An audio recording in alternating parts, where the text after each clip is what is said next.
Hey everyone! Fun fact. About 80% of you watching right now aren't subscribed yet. If you're enjoying the video, please tap that subscribe button. It means the world to me. Also drop a like and share what you think in the comments. Your support helps the channel grow and gets these stories out to more people. Thanks for being here. Oh, and let me know. Where are you tuning in from? Drop it in the comments. The call came through at 11:47 on a Tuesday night, right when the fog was starting to roll in thick from the basin. I've been a Louisiana state trooper for 12 years now, working the Atchafalaya Basin corridor where Highway 70 cuts through some of the most unforgiving wetland in North America. Most nights are quiet out here. Just the occasional drunk driver or stranded tourist who took a wrong turn and ended up in gator country. But that night, the night Renard Boudreau went missing, something felt different from the moment I started my shift. The fog wasn't normal fog. It came up fast, thicker than I'd ever seen it, turning my headlights into useless cones of white that barely reached 10 ahead of the cruiser. I was eastbound on 70 approaching the Henderson exit when dispatch came through with a tone that made my hands tighten on the wheel. Unit 7, we have a report of a missing person in the basin. Male, approximately 60 years old, went out in a prog this afternoon and never returned. Wife called it in 30 minutes ago. Last known location was near the old cypress stand off Bayou Benoit. Can you respond? I keyed the mic. Unit 7 responding. What's the missing person's name? Renard Boudreau, local fisherman. Wife says he knows these waters better than anyone. Been fishing them for 40 years. She's worried because he always calls by sunset and his phone is going straight to voicemail. I knew the area she was talking about. Bayou Benoit was one of the deeper channels that fed into the basin, surrounded by old-growth cypress that created a maze of waterways, where even experienced bores could get turned around. In fog like this, it would be damn near impossible to navigate without GPS, and most of the old-timers like Boudreau didn't trust electronics. Preferred to go by memory and instinct. Copy that. I'm 20 minutes out. Has anyone contacted Wildlife and Fisheries? They're mobilizing a search team, but it'll be at least an hour before they can get boats in the water. Your first response? I pushed the cruiser faster, watching the fog swirl in my headlights like something alive. The basin at night was always eerie, but tonight it felt actively hostile, like the darkness was pressing in from all sides, trying to swallow the road. By the time I reached the turnoff for the boat launch near Bayou Benoit, visibility was down to maybe 5 I pulled into the gravel lot and immediately saw Boudreau's truck, an old Chevy with an empty boat trailer still attached. That meant he was out there somewhere, either stuck or worse. I grabbed my spotlight and walked to the water's edge, playing the beam across black water that disappeared into white fog after a few yards. Mr. Boudreau, I called out, my voice sounding flat and dead in the heavy air. Renard Boudreau, this is State Police. If you can hear me, make some noise. Nothing. Just the sound of water lapping against the bank and the distant chirp of frogs. I tried my radio, called in my position, got confirmation from dispatch. Then I started walking the shoreline, looking for any sign of the missing fisherman. About 50 yards from the launch, I found something that made my stomach drop. A prog, the traditional Sinjun canoe, pulled up onto the muddy bank and secured with a rope tied to a cypress knee. The boat was empty except for a tackle box and a plastic shopping bag that had been carefully placed in the center. No fishing rod, no paddle, no sign of Boudreau. I photographed the scene with my phone, then carefully opened the shopping bag. Inside was a wallet, a cell phone in a waterproof case, and a set of car keys. The wallet had Boudreau's license, $40 in cash, and a photo of what I assumed was his wife. The phone was dead. Wouldn't power on even when I tried. This was wrong. Fishermen don't leave their wallets and phones in their boats. They don't secure the boat and then disappear into the swamp on foot. And they definitely don't arrange their belongings so carefully like they're preparing for something. I keyed my radio.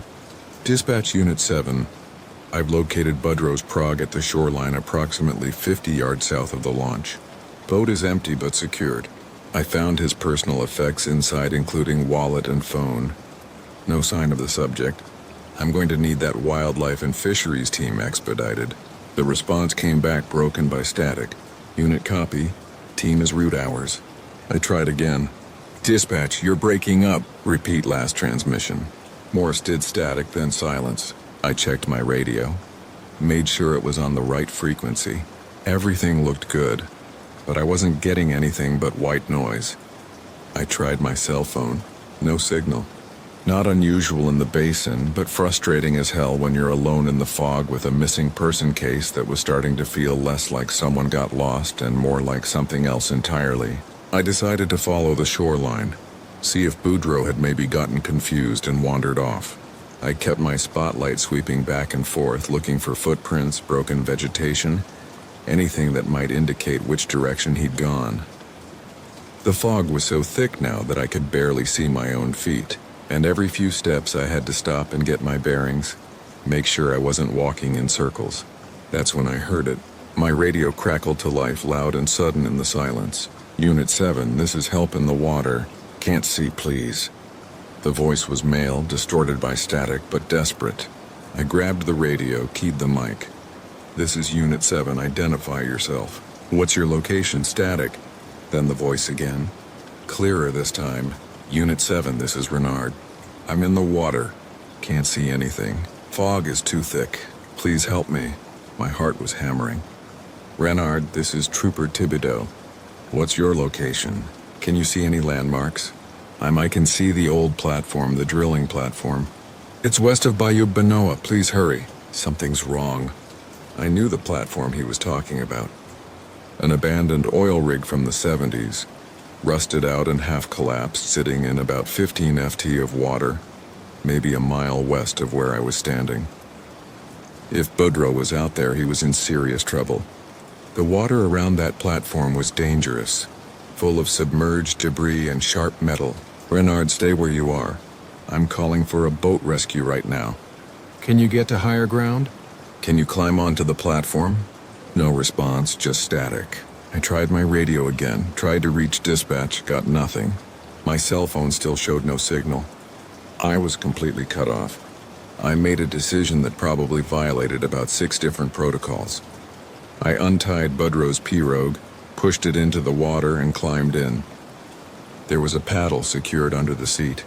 No life jacket, no emergency kit, no way to communicate if something went wrong. But a man was in the water asking for help. And I wasn't going to stand on shore waiting for backup that might not arrive for hours. The fog swallowed me the moment I pushed off from shore. Within seconds, I couldn't see the bank behind me or more than a few feet of water ahead. I paddled west, using my spotlight to try to navigate, looking for the silhouette of the drilling platform. The water was glassy smooth, not a ripple except for the ones my paddle created, and the silence was total. No frogs, no birds, no sound of traffic from the distant highway. Just my breathing and the soft splash of the paddle and the creak of the pirogue. I'd been paddling for maybe 10 minutes when my radio crackled again. Unit 7, this is Renard. I'm in the water. Can't see anything. Fog is too thick. Please help me. It was the exact same message, same words, same inflection, same desperate tone, like a recording being played back. I keyed the mic, my voice tight. Renard, this is Thibodeau. I'm on the water heading toward your location. Keep talking so I can find you. Static. Then after a long pause, the message again. Word for word, identical. Unit 7, this is Renard. I'm in the water. Can't see anything. Fog is too thick. Please help me. A cold feeling spread through my chest. This wasn't right. This was a loop, a repeated transmission. But from where? Boudreaux's phone was dead in the evidence bag back at the shore. He couldn't be broadcasting. And even if he could, why would he say the exact same thing 3 times? I kept paddling, my spotlight sweeping the fog, looking for any sign of the platform or Boudreaux or anything that made sense. The water stayed flat and black, reflecting nothing. Time seemed to stretch out weird, like I'd been paddling for hours, even though my watch said only 20 minutes had passed since I'd left shore. Then I saw it, the drilling platform looming out of the fog like a skeletal giant, all rusted steel and collapsed deck. It was listing to one side, half the structure submerged. the other half reaching up into the white air like broken fingers. I paddled closer, playing my light across the twisted metal, looking for any sign of Boudreaux. Renard, Boudreaux, are you here? My voice echoed off the metal, flat and strange. No response. I circled the platform slowly, checking every corner, every piece of wreckage. Nothing. No one. My radio crackled. Unit 7, this is Renard. I'm in the water. Can't see anything. Fog is too thick. Please help me. I grabbed the radio, nearly threw it into the water. God damn it. Where are you? Silence. Then a different sound, faint but unmistakable. A phone ringing. Not my phone, but somewhere close. I killed my spotlight, listening hard. The ringing was coming from inside the collapsed section of the platform where the deck had fallen into the water. I tied the prog to a piece of rebar sticking out of the water and carefully climbed onto the tilted platform. The metal groaned under my weight, rust flaking off in chunks. I followed the sound of the ringing, moving slowly, testing each step. The phone was getting louder, more insistent. I found it wedged in a gap between two collapsed beams about 3 ft underwater. A cell phone and a waterproof case screen glowing in the murky water, showing an incoming call from a number I didn't recognize. I reached down, pulled it out, looked at the screen. The call was coming from Renard Boudreaux's phone. The same phone that was dead in an evidence bag on the shore a mile away. I stared at the screen, my mind trying to process what I was seeing. This was impossible.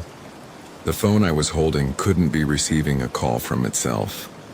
That wasn't how physics worked. Wasn't how anything worked. The call went to voicemail. A moment later, the phone chimed with a new message. I unlocked it, pulled up the voicemail. Hit play, static. Then Boudreaux's voice, clear and calm. Ulysses, if you're hearing this, then you found the phone. Good. I need you to listen carefully. What you're experiencing isn't real. The fog, the radio calls, the repeating message, none of it is real. You're in some kind of loop and you need to break out of it before it's too late. The way out is to stop trying to rescue me. Stop paddling toward the platform. Turn around and go back to shore. Trust me on this. The message ended. I stood there on the rusted platform, holding a phone that shouldn't exist. Listening to a message from a man I'd never met, telling me that my reality wasn't real. My hands were shaking. The fog pressed in closer. I tried to think logically. Boudreaux had clearly been out here, had clearly left his phone on shore deliberately. Maybe he'd hidden the second phone out here for some reason. Maybe the repeating radio message was some kind of automated distress call he'd set up. Maybe this was all explainable. Or maybe I was losing my mind. My radio crackled. Unit 7, this is Renard. I'm in the water. Can't see anything. Fog is too thick. Please help me. I made a decision. I climbed back into the prog, untied it from the platform, and started paddling. But I didn't head toward shore. I paddled deeper into the basin, following a hunch that I couldn't quite explain. If this was a loop, if something was keeping me cycling through the same scenario, then maybe the way out wasn't to follow instructions. Maybe it was to break the pattern entirely. The fog stayed thick, but I kept paddling, my spotlight off now, navigating by feel and instinct. My watch said it was almost 1 in the morning. I'd been out on the water for over an hour. Should have run into shore or another landmark by now, but there was nothing. Just water and fog and the growing certainty that I was trapped in something that had no logical explanation. Then the fog broke, not gradually but suddenly, like passing through a curtain. One moment I was surrounded by white. The next I was in clear air under a sky full of stars. The water around me was calm, reflecting the moonlight. And ahead I could see shore, the boat launch, my cruiser's light still flashing red and blue in the darkness. I paddled hard, my arms burning with the effort. When the pirogue scraped onto mud, I practically fell out, dragging myself onto solid ground. My radio crackled, and this time the voice was clear and familiar. Dispatch Unit 7. We've been trying to reach you for the past 2 hours. What's your status? Wildlife and Fisheries is on scene at your location. I looked up and saw boats. Multiple boats with searchlights and people in uniforms walking the shore. I recognized Deputy Goro from Terrebonne Parish and Officer Arsino from Wildlife and Fisheries. They saw me and started running over. "Debito Jesus, we've been looking everywhere for you. Where the hell have you been?" I tried to answer, couldn't find the words. I pointed at the pirogue, at the phone still clutched in my hand. I found I was on the platform. The radio calls. Goro grabbed my shoulder. "You're not making sense. Sit down. Sit down, man. You look like you've seen a ghost." They sat me on the back bumper of my cruiser, gave me water, checked my vitals. My body temperature was lower than it should be. My hands shaking with what the EMT said looked like mild hypothermia. They kept asking what happened, where I'd been. I tried to explain about the fog, the radio calls, the phone on the platform. They listened with expressions that said they thought I was in shock or confused. "Trooper, there was no fog tonight," Arsino said gently. "It's been clear since sunset, and we've had multiple boats searching this area for the past 2 hours. There's no platform anywhere near Bayou Benoit. The closest abandoned rig is 15 miles south." I showed them the phone, the waterproof case. "I found this on the platform." It was receiving calls from Boudreaux's phone. Goro took it, examined it, frowned. "This is Boudreaux's phone." His wife confirmed the case. "But Ulysses, we found this phone in his truck about an hour ago. It was in the glove box, completely dead. Battery was drained." I stared at him. "No, I found his phone in the Prague in a plastic bag with his wallet." They exchanged glances. There was no plastic bag in the Pogue. We searched it thoroughly. Found the tackle box, found a paddle, nothing else. I felt reality tilting again. "What about Boudreaux? Did you find him?" The silence that followed told me everything I needed to know. "We found his body about 40 minutes ago," Arseno said quietly. "He was in the water near the old cypress stand, maybe a 4 mile from here. Looks like he had some kind of medical event, probably a stroke or heart attack. Coroner thinks he's been dead since late afternoon, probably died within an hour of going out." I sat there processing this. Boudreaux had been dead the whole time. Dead before his wife even called it in. Dead before I arrived on scene. Which meant the radio calls couldn't have been him. The message on the phone couldn't have been him. Everything I'd experienced in that fog had been impossible. "I need to see his phone," I said. "The one you found in his truck." Goro hesitated, then retrieved an evidence bag from one of the Wildlife and Fisheries vehicles. Inside was a phone in a waterproof case identical to the one I'd found. He handed it to me and I powered it on, waited for it to boot up. When it did, I checked the voicemail. There was one message time-stamped at 11:53 p.m., right around when I would have been paddling toward the platform. I hit play, static, then Boudreaux's voice.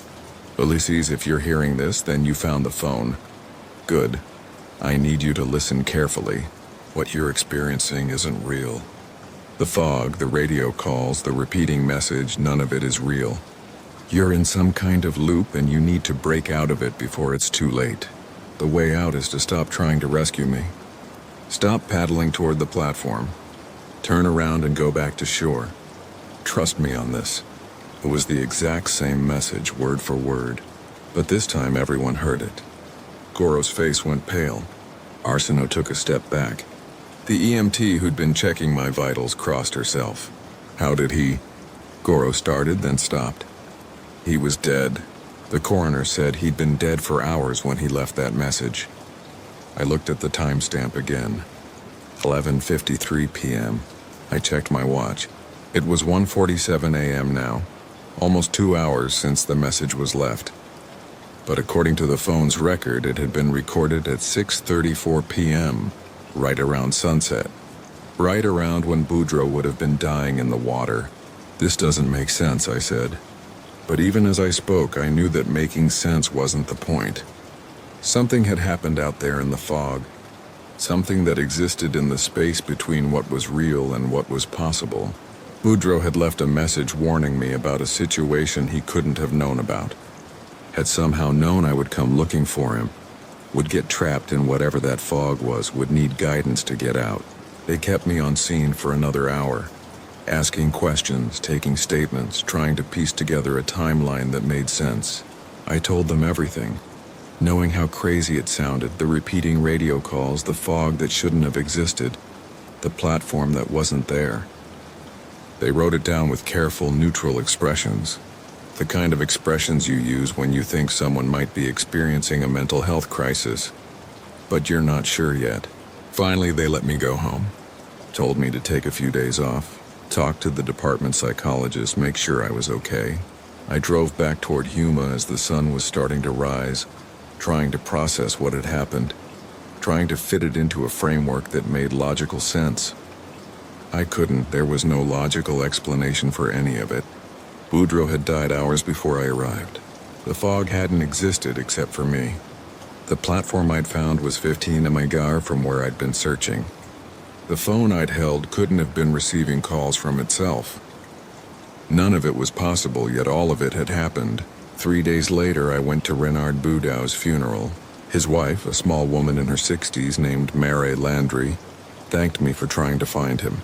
She said he'd talked about me a few times, said there was a young trooper working the base and who took his job seriously, who cared about the people he was supposed to protect. "He left something for you," she said, handing me an envelope. Found it in his tackle box after they brought his body back. "It has your name on it." I took the envelope with shaking hands. Inside was a single piece of paper with a message written in shaky handwriting. "Ulysses, if you're reading this, then I'm gone. And you tried to save me." "Thank you for that. I need to tell you something that's going to sound crazy, but I swear it's true. The basin has places in it that aren't quite right, where the boundaries between what's real and what's not get thin. I've been fishing these waters for 40 years, and I've seen things that can't be explained. Fog that comes up too fast and too thick. Sounds that travel wrong. Places where time doesn't work the way it should. I think I'm going to die out there. I've been having chest pains for weeks. Been ignoring them because I'm stubborn and stupid. But if I do die and if you come looking for me, there's a chance you'll end up in one of those thin places. If that happens, if you find yourself in fog that shouldn't exist, hearing things that don't make sense, you need to remember that the way out is to stop following the pattern. Stop trying to rescue something that's already gone. Turn around and save yourself." I set up the voicemail on my phone as insurance. Recorded it a few weeks ago when the chest pains were getting bad. Figured if I died out there and someone came looking, they might need guidance. I don't know if it'll work. Don't know if the message will get through from wherever I end up, but I had to try. Take care of yourself, Ulysses. The basin takes enough from us without us giving it more. Renard Boudreaux. I read the letter 3 times standing in the funeral home parking lot, feeling the morning sun on my face. Boudreaux had somehow known that his death would create a trap, a loop that would try to catch whoever came looking for him. Had left instructions on how to escape it. Or maybe I was reading too much into it. Maybe the letter was just the rambling of a sick man, and everything I'd experienced had been some kind of stress-induced hallucination. Maybe the phone message was a coincidence and the fog had been real and I'd just gotten turned around in the dark. But I didn't believe that. I'd felt it. That wrongness in the air, that sense of being trapped in something that operated by rules I didn't understand. And I'd seen the platform that wasn't there, held the phone that couldn't exist, heard the radio calls that repeated like a broken record. The basin had places that weren't quite right. Boudreaux had said so, and I believed him. I went back to work a week later, started running my usual patrol routes on Highway 70. For the first few shifts, every time the fog rolled in, I felt my chest tighten, felt that old fear creeping back. But the fog was always just fog, normal weather patterns, nothing strange or wrong about it. The radio stayed clear.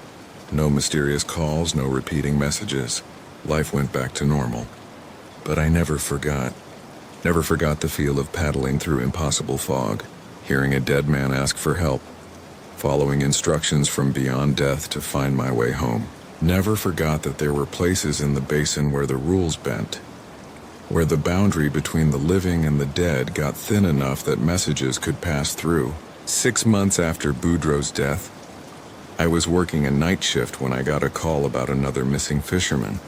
Different name, different location, but the same basic situation. Went out in the afternoon, never came back. Wife was worried. I responded to the call, but this time I brought backup. Made sure Deputy Goro and Officer Arseno were with me before I went near the water. Made sure we had multiple boats, multiple lights, multiple ways to communicate. Made sure I wouldn't be alone if the fog rolled in. We found the fisherman alive, just stuck on a sandbar with a broken motor. Easy rescue, simple explanation. But as we were loading him into the boat, he looked at me with wide eyes. "Did you see it?" he asked. The fog that came up out of nowhere.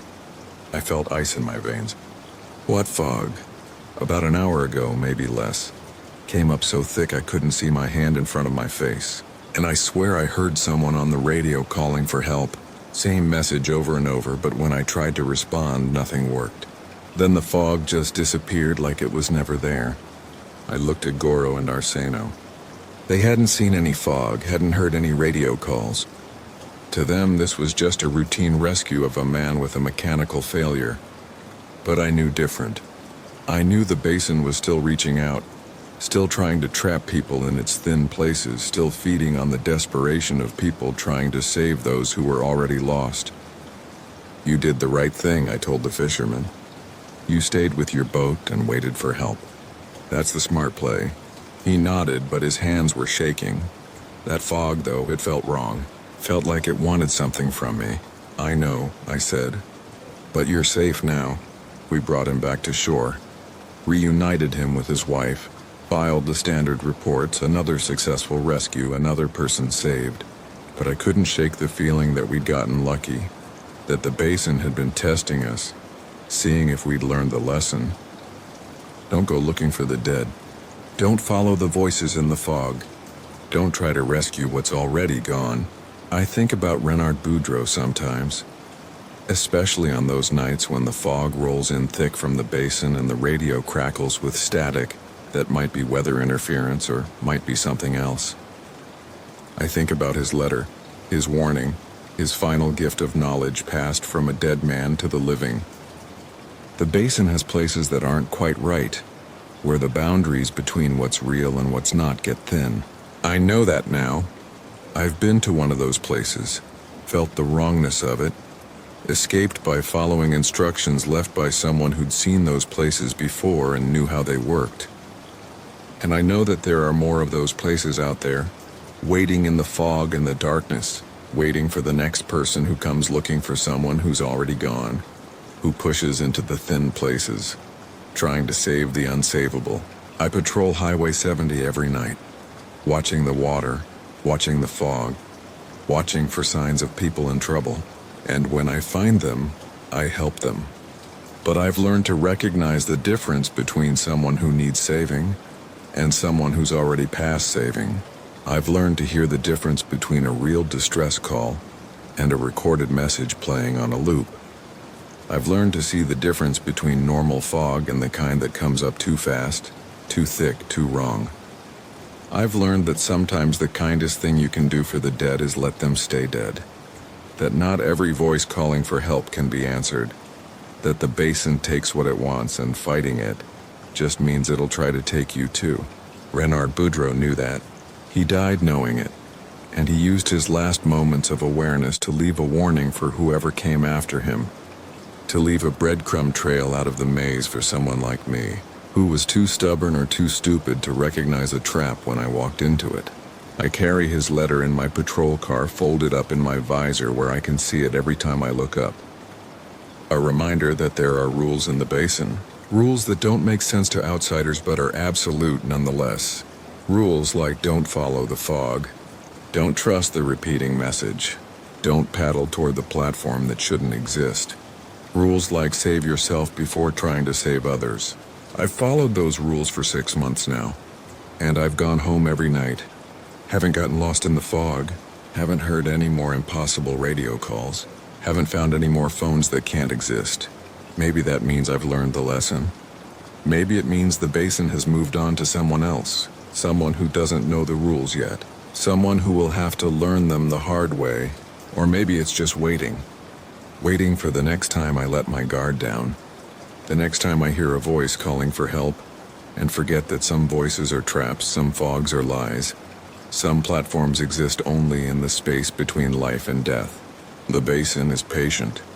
It has all the time in the world. It can wait for me to make a mistake, to forget the rules, to think I'm smarter than the water and the fog and the thin places where reality bends. But I remember. I remember the feeling of paddling through impossible fog, of hearing my own fear in every splash of the paddle, of knowing I was trapped in something that had no name and no explanation. I remember the platform that wasn't there and the phone that couldn't exist and the message from a dead man that saved my life. And as long as I remember, as long as I follow the rules, I'll keep going home at the end of every shift. Keep patrolling Highway 70. Keep watching the basin. Keep helping the people who can be helped and recognizing the ones who are already gone. That's the job now. Not to save everyone, but to know who can be saved and who can't. To recognize the thin places and avoid them. To hear the warnings left by those who came before and learn from them. Renard Boudreau left me a warning and I listened. That's why I'm still here. That's why I'm still patrolling these roads, still watching this water, still doing this job. And when the fog rolls in thick and fast, when the radio crackles with static that might be words, when I see lights on the water where no light should be, I remember his letter. I remember his instructions. Turn around. Save yourself. Let the dead stay dead. It's the only way to survive in a place where the boundaries get thin, where the rules don't make sense, where the basin reaches out with fog and lies and impossible situations, trying to add one more person to its collection of lost souls. I won't be that person. Not tonight, not tomorrow, not ever.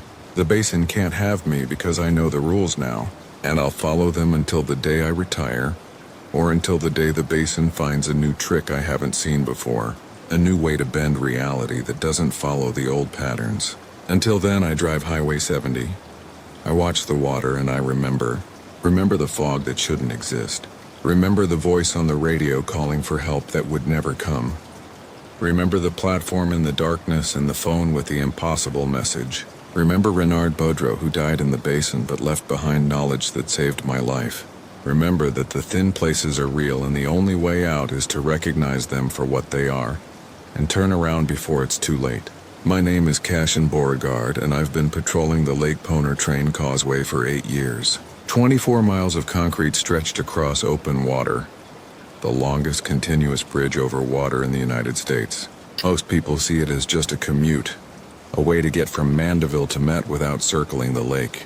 But when you work it every night like I do, when you see it in all its moods and weathers, you start to understand that the causeway has its own personality. And sometimes that personality is hostile. It was a Wednesday in late September, just after 2 in the morning. The kind of night where the air is heavy with moisture and the lake is flat calm, reflecting the bridge lights like a mirror. I was running southbound about halfway across when I spotted the vehicle that would change everything I thought I understood about this bridge. A silver Nissan Altima weaving between lanes, not aggressively but rhythmically, like the driver was fighting to stay awake or trying to avoid something I couldn't see. I lit it up, hit the siren once to get their attention, and the vehicle immediately pulled over onto the narrow shoulder. Professional quick response usually meant someone who just made a mistake, not someone running from anything. I called it in to Uli Arsenault, the toll operator on the south end, who also served as our radio dispatch during overnight hours. Control Unit 15, traffic stop, southbound lane, mile marker 12, Louisiana plate. David Henry, 973 silver Nissan Altea, single occupant visible. Uli's voice came back clear. Copy, Unit 15, running the plate now. Stand by. I approached the vehicle on the driver's side, my flashlight cutting through the darkness. The windows were up, so I knocked and gestured for the driver to lower it. When she did, I saw a woman in her 30s, professional looking, wearing business casual clothes like she was coming from a late shift somewhere. Evening, ma'am. License and registration, please. Do you know why I stopped you? She handed over her documents without hesitation. I was weaving. I'm sorry, officer. I just got off a 12-hour shift at the hospital, and I'm exhausted. I know that's not an excuse. I checked her license. Marielle Fontenot, address in Mandeville. Clean record according to Ula's callback. The registration matched the vehicle. Everything looked legitimate. Miss Fontenot, I appreciate your honesty. Where are you coming from tonight? East Jefferson Medical Center. I'm an ER nurse. We had a rough night. Multiple trauma cases. I should have called someone to pick me up, but I thought I could make it home. I looked at her eyes. They were red-rimmed with fatigue, but not glassy, not impaired, just bone-tired in the way that healthcare workers get after a long shift. I made a decision. I'm going to follow you to the north end. Make sure you get off the bridge safely. After that, you're going to pull over at the toll plaza and call someone to come get you. I don't want you driving in this condition. Understand? Relief washed over her face. Yes, sir. Thank you. I walked back to my patrol car, was about to pull out behind her, when I noticed something that made me pause. In my rearview mirror, I could see her vehicle. She was still sitting there. Hadn't pulled back onto the roadway yet. But in the reflection, I could see 3 lights. Her 2 tail lights and a 3rd light positioned perfectly between them at the same height. The same intensity. I blinked, looked again. The 3rd light was gone. Just her regular tail lights, nothing else. I keyed my radio. Control Unit 15, quick question. You got eyes on any maintenance vehicles or motorcycles in my vicinity? Negative, Unit 15. Causeway is clear except for you and your traffic stop. Why no reason? Must have been a reflection. I'm escorting the vehicle to the north end. We pulled out the Nissan ahead of me and I kept my distance, watching to make sure she stayed steady. She did, holding her lane perfectly, speed exactly at 55. A model driver despite her exhaustion. That's when I saw it again. The 3rd light, positioned between her tail lights, glowing steady and red. Exactly like a tail light, but in a place where no tail light should be. I accelerated slightly, closing the distance, trying to get a better look. The 3rd light stayed constant. Not a reflection, not a trick of the eye. An actual light source producing actual illumination.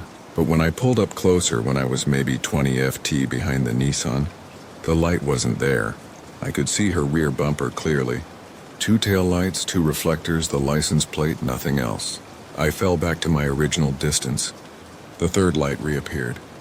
I tried my radio. Control, you monitoring any strange electrical activity tonight? Maybe interference with emergency lighting systems? Hulley sounded confused. No, nothing on our diagnostic boards. Everything's reading normal. You having equipment problems? Maybe. I'll check it when I get to the plaza. We were approaching mile marker 10 when the wind picked up. Nothing dramatic. Just a steady push from the east that made the patrol car shimmy slightly. The Nissan ahead of me stayed steady, but something felt wrong. The air pressure in my ears changed, like we'd suddenly climbed an elevation, even though the bridge was perfectly flat. That's when I noticed the interior of the Nissan. Through the rear window, I could see the driver's headrest, the silhouette of Miss Fontenot's head and shoulders. But there was something else on the back passenger seat. A darker shadow, like someone was sitting there. Sitting perfectly still, not moving as the vehicle moved. I accelerated again, pulling up close enough that my headlights flooded the Nissan's interior. The back seat was empty. No passenger, no cargo, nothing but the standard cloth seating. I fell back. In my rearview mirror, I could see the shadow again. Someone sitting in the back seat, motionless. My scalp prickled. I keyed the radio. Control, I need you to contact Miss Fontenot on her cell phone. Ask her if she has any passengers in her vehicle. Unit 15, you're looking right at the vehicle. Can't you see if there are passengers? Just do it, please. I need verbal confirmation. A pause, then Ule came back. She says no, she's alone. Says she's been alone since she left the hospital. Is there a problem? I looked at the Nissan at the empty back seat that wasn't empty in my mirror. At the 3rd light that appeared and disappeared, depending on distance. At the shadow that sat perfectly still while the vehicle moved. No problem. Just checking. We're coming up on mile marker 8. Should be at the plaza in about 10 minutes. But I knew there was a problem. Something was wrong with this situation in a way I couldn't articulate. The vehicle ahead of me wasn't obeying normal rules. It was showing me things that didn't exist, hiding things that should be visible. And Miss Fontenot, exhausted from her shift, had no idea. We crossed mile marker 6. The wind was stronger now, buffeting the patrol car hard enough that I had to fight to keep it centered in the lane. The Nissan ahead was rock steady, not wavering at all despite the crosswind. That was wrong. The Ultima was a lighter vehicle than my Crown Vic. It should have been getting pushed around more, not less. I checked my mirror again. The shadow in the back seat had moved. It was leaning forward now, like someone leaning up to speak to the driver. I could see the outline of a head, shoulders, arms extending forward toward Miss Fontenot's seat. I hit my lights and siren, pulled up alongside the Nissan. Miss Fontenot looked over at me. Startled, I gestured for her to look in her back seat. She glanced in her rear view mirror, then turned around to look directly. Her face showed confusion. Then she looked back at me and shrugged. Nothing there, but in my mirror I could see it clearly. The shadow figure had its arms extended, hands reaching toward her head. Not touching, but close. Close enough that I could see the distance between the shadow's fingers and her hair. Maybe 2 in, maybe less. I fell back behind her, my mind racing. Whatever this was, it was real enough to show up in reflections, but not real enough to be seen directly. Or maybe it was the other way around. Maybe it was so real that it couldn't be seen directly, could only be perceived through mirrors, through indirect observation. My radio crackled. Unit 15, this is Oswin Fontenot in Highway Maintenance. I'm monitoring your traffic from the North Tower. We're showing some unusual readings on the bridge sensors in your area. Vibration patterns that don't match normal traffic loads. You experiencing anything unusual out there? Oswin worked the night shift in the Causeway's Technical Operations Center, monitoring the bridge's structural health in real time. If he was seeing anomalies, that meant something physical was happening, not just visual tricks. Define unusual, I said. The sensors are picking up weight distribution that doesn't match the vehicles we have on camera. Like there's extra mass that isn't showing up on visual. It's concentrated around your position. I felt cold spread through my chest. Oswin, I need you to check your traffic cameras. The silver Nissan in front of me. What do you see in the back seat? A long pause. Hold on, zooming in. Back seat appears. Unit 15. Can you confirm you have only one vehicle in front of you? Affirmative. Single vehicle. Silver Nissan Alima. That's not what I'm seeing. On camera, there are 2 vehicles. The Nissan and what looks like an older sedan. Maybe a 90s model running dark right behind it. No lights, no plates visible.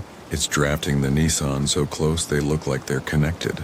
My mouth went dry. Oswin, there's no other vehicle here. It's just the Nissan in my patrol car. I know what I'm seeing. Beauregard. 2 vehicles. And the second one, it's not reflecting light, right? Like it's absorbing instead of reflecting. It's showing up on camera, but it's dark in a way that doesn't make sense. I looked ahead at the Nissan, looked in my mirror at the shadow in the back seat, looked at the third light that glowed between the tail lights, and I understood with a certainty that made my hands shake that we weren't alone on this bridge, that something else was here. Something that existed in reflections and camera feeds and sensor readings, but not in direct observation, something that was following the Nissan. On or maybe had been inside it the whole time. Control, I need you to get Miss Fontenot to pull over immediately. Right now. I don't care about protocols. Get her stopped. Uli's voice came back tight with concern. Unit 15, what's the situation? Just do it now.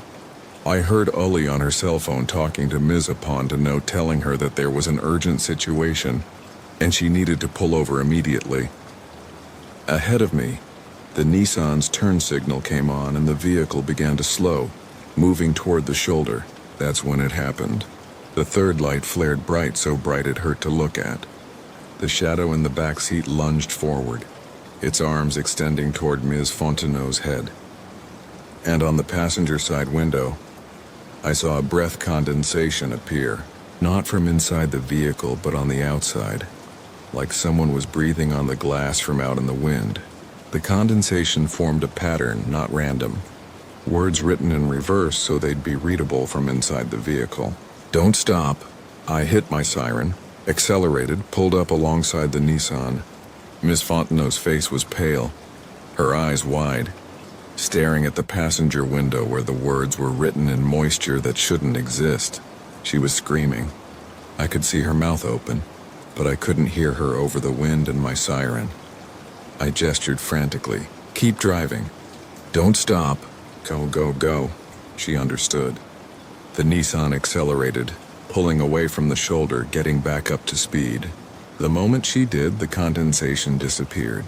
The shadow in the back seat retreated, settling back into its motionless position. The third light dimmed back to normal intensity. I keyed my radio. Oswin status on that second vehicle. It's still there, still drafting the Nissan, but the distance increased when she accelerated, like it can't quite keep up when she goes faster. An idea formed. A terrible idea, but the only one I had. Oswin. What's the maximum safe speed on the causeway right now, given wind conditions and traffic for a standard passenger vehicle? Maybe 70, 75. Any faster? And you're risking control issues. Why? I'm going to get Miss Fontenot to speed up. I need to know if that second vehicle will fall back. Beauregard, I don't think. Just watch the cameras and tell me what happens. I pulled up alongside the Nissan again, got Miss Fontenot's attention, and made a gesture that I hoped she'd understand.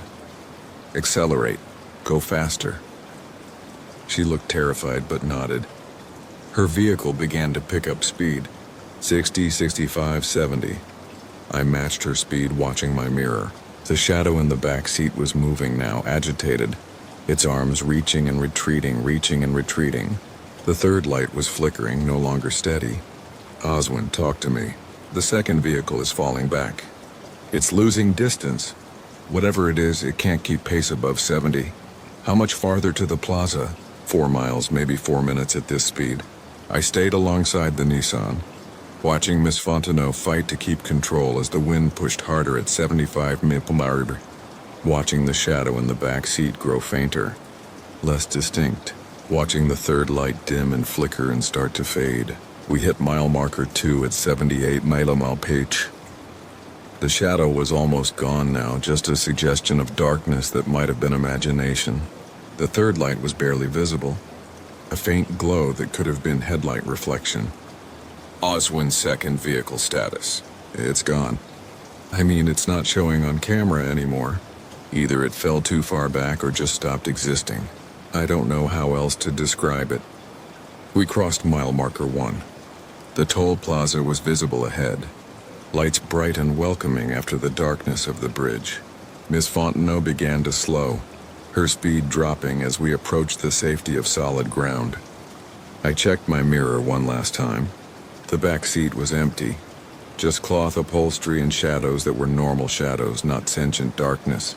The third light was gone. The breath condensation had never reappeared. Whatever had been following us, whatever had been in that vehicle with Ms. Fontenot, had let go. We pulled into the toll plaza together. Ms. Fontenot stopped in the emergency lane, got out of her vehicle on shaking legs, and immediately collapsed onto the concrete. I radioed for EMS, then went to check on her. She was sobbing, hyperventilating, her hands covering her face. There was something in my car. There was something in my car, and I couldn't see it, but I felt it. I felt hands on my head, on my hair, and I looked, and there was nothing there, but I felt it.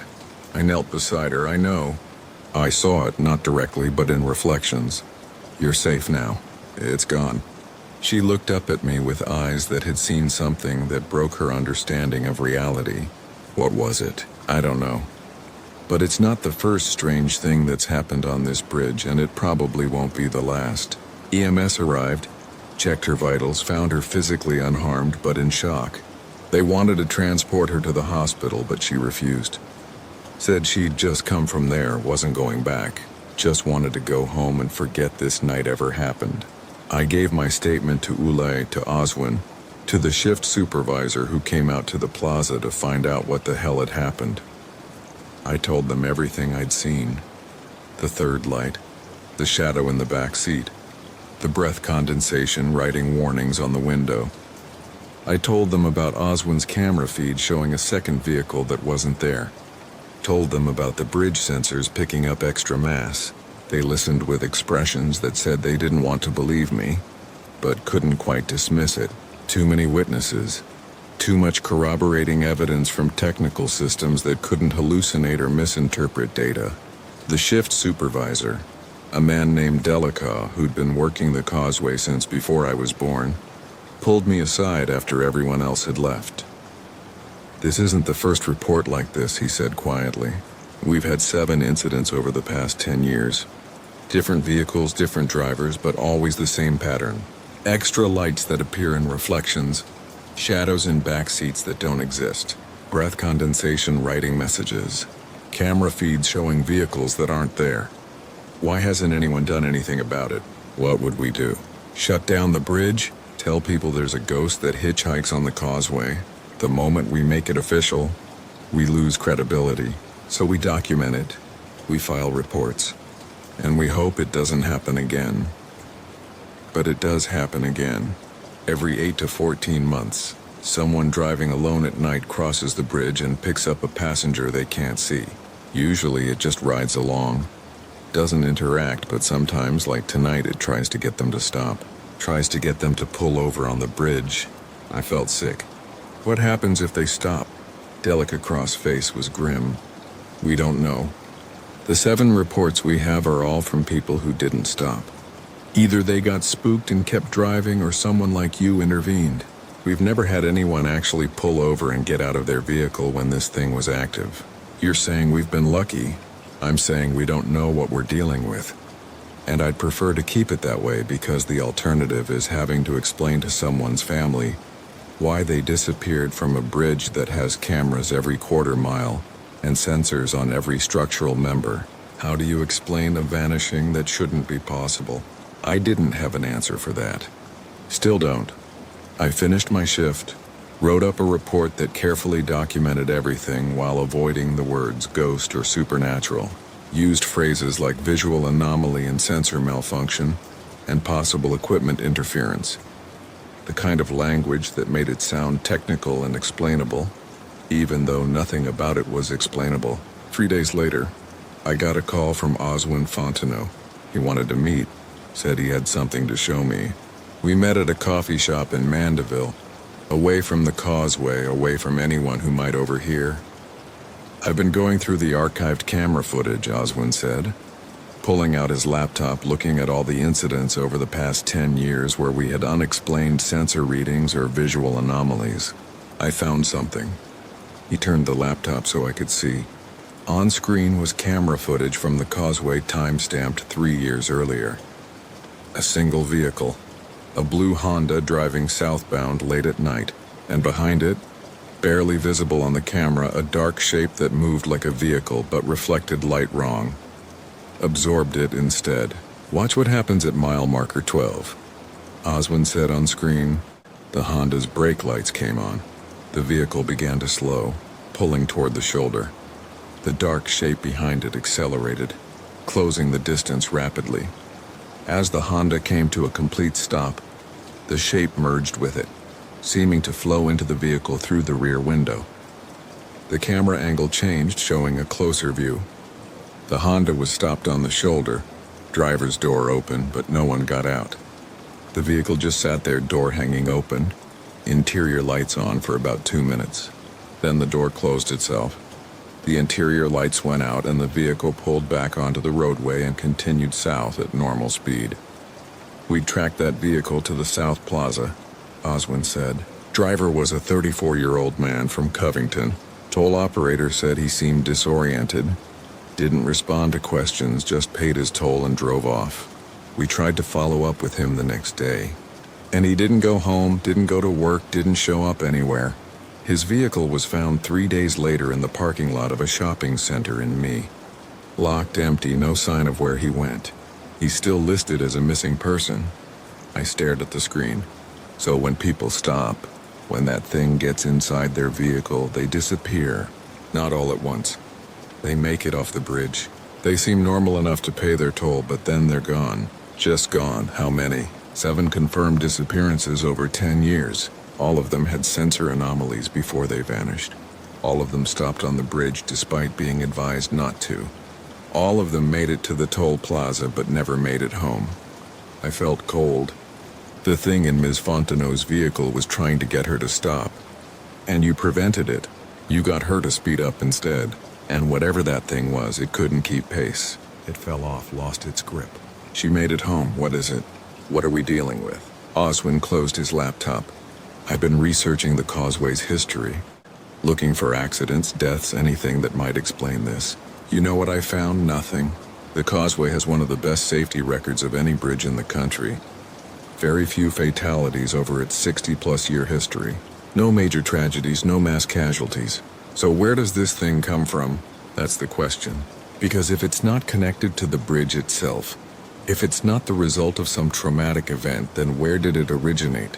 Why does it target specific vehicles? And what does it want with the drivers? We sat in silence for a moment, both of us trying to make sense of something that defied sense. I'm going to keep monitoring, Oswin said. Finally, keep watching the cameras, tracking sensor anomalies. If this happens again, I want to be ready. Want to have protocols in place to help people before they make the mistake of stopping. What protocols? We can't tell people there's a ghost on the bridge.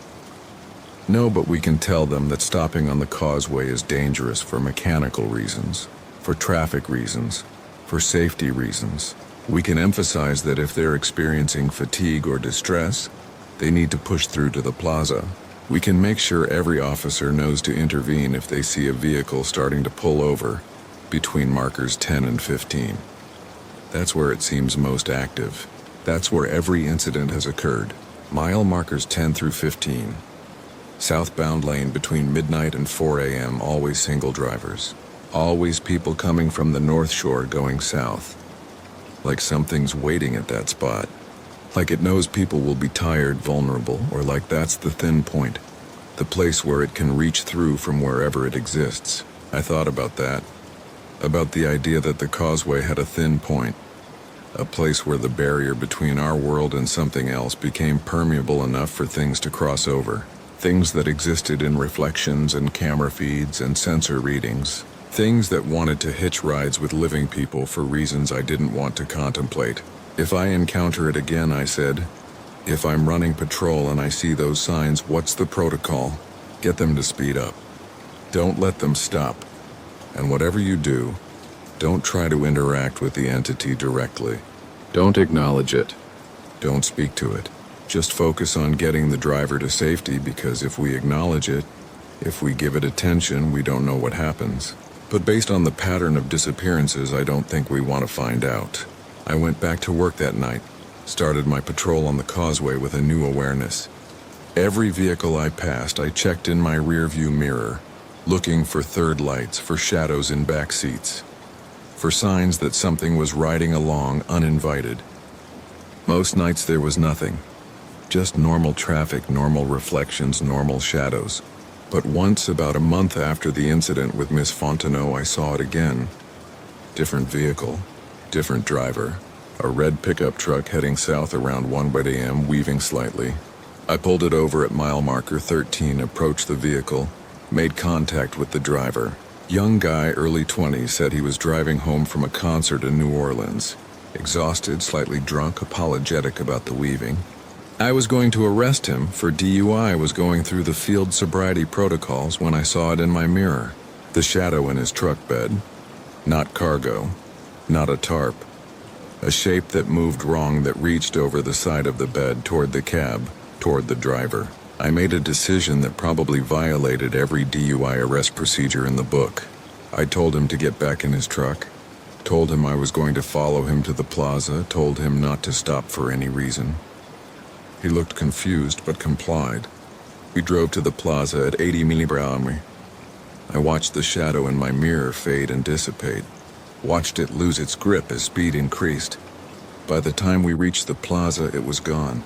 I arrested him for DUI at the toll plaza, where solid ground and bright lights made everything feel safer.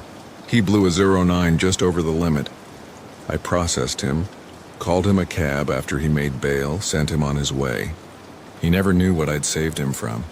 Never knew that stopping on that bridge, stepping out of his vehicle in that exact location might have led to something worse than a DUI arrest. Something permanent and unexplainable.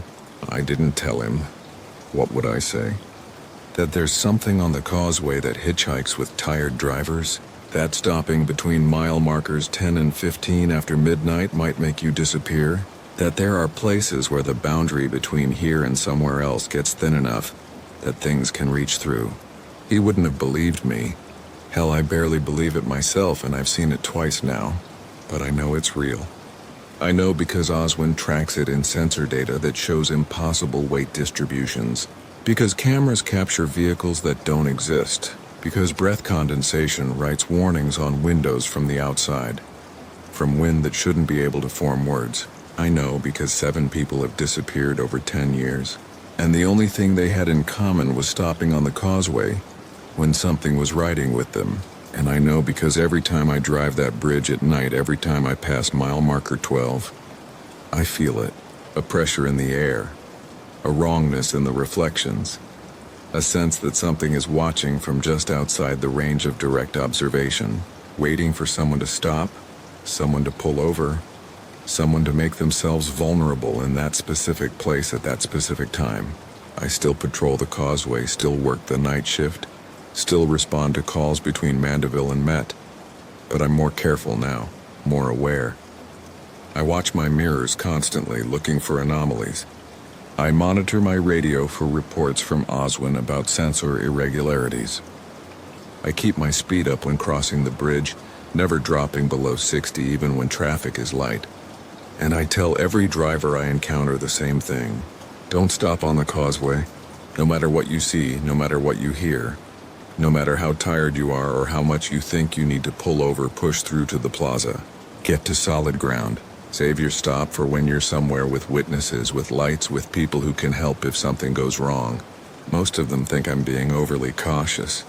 Think I'm worried about traffic safety or vehicle breakdowns or standard road hazards. They don't know the real reason. Don't know about the thing that rides between mile markers 10 and 15 that shows up in reflections and camera feeds and sensor data, but not in direct sight. They don't know, and I don't tell them because knowing doesn't help. Knowing just makes you afraid. Better to give them a simple instruction they can follow without understanding the true stakes. Don't stop on the causeway. 3 words that might save your life if you're unlucky enough to be driving alone late at night, when the boundary gets thin, and something decides you look like a good ride. 3 words that have kept me alive through 2 encounters with something I don't understand and can't explain. 3 words that I'll keep repeating to every driver I encounter. Every shift I work, every night I patrol those 24 miles of concrete stretched across dark water. Don't stop on the causeway, because if you do, if you pull over between markers 10 and 15 after midnight, if you step out of your vehicle when something invisible is waiting, you might not make it home.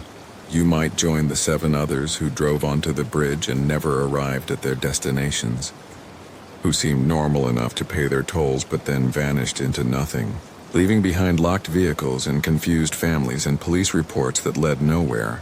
The causeway takes what it wants, not through accidents or mechanical failures or any normal hazard. It takes through something else, something that exists in the spaces between seeing and being seen. Something that waits in reflections for tired drivers who make the fatal mistake of stopping.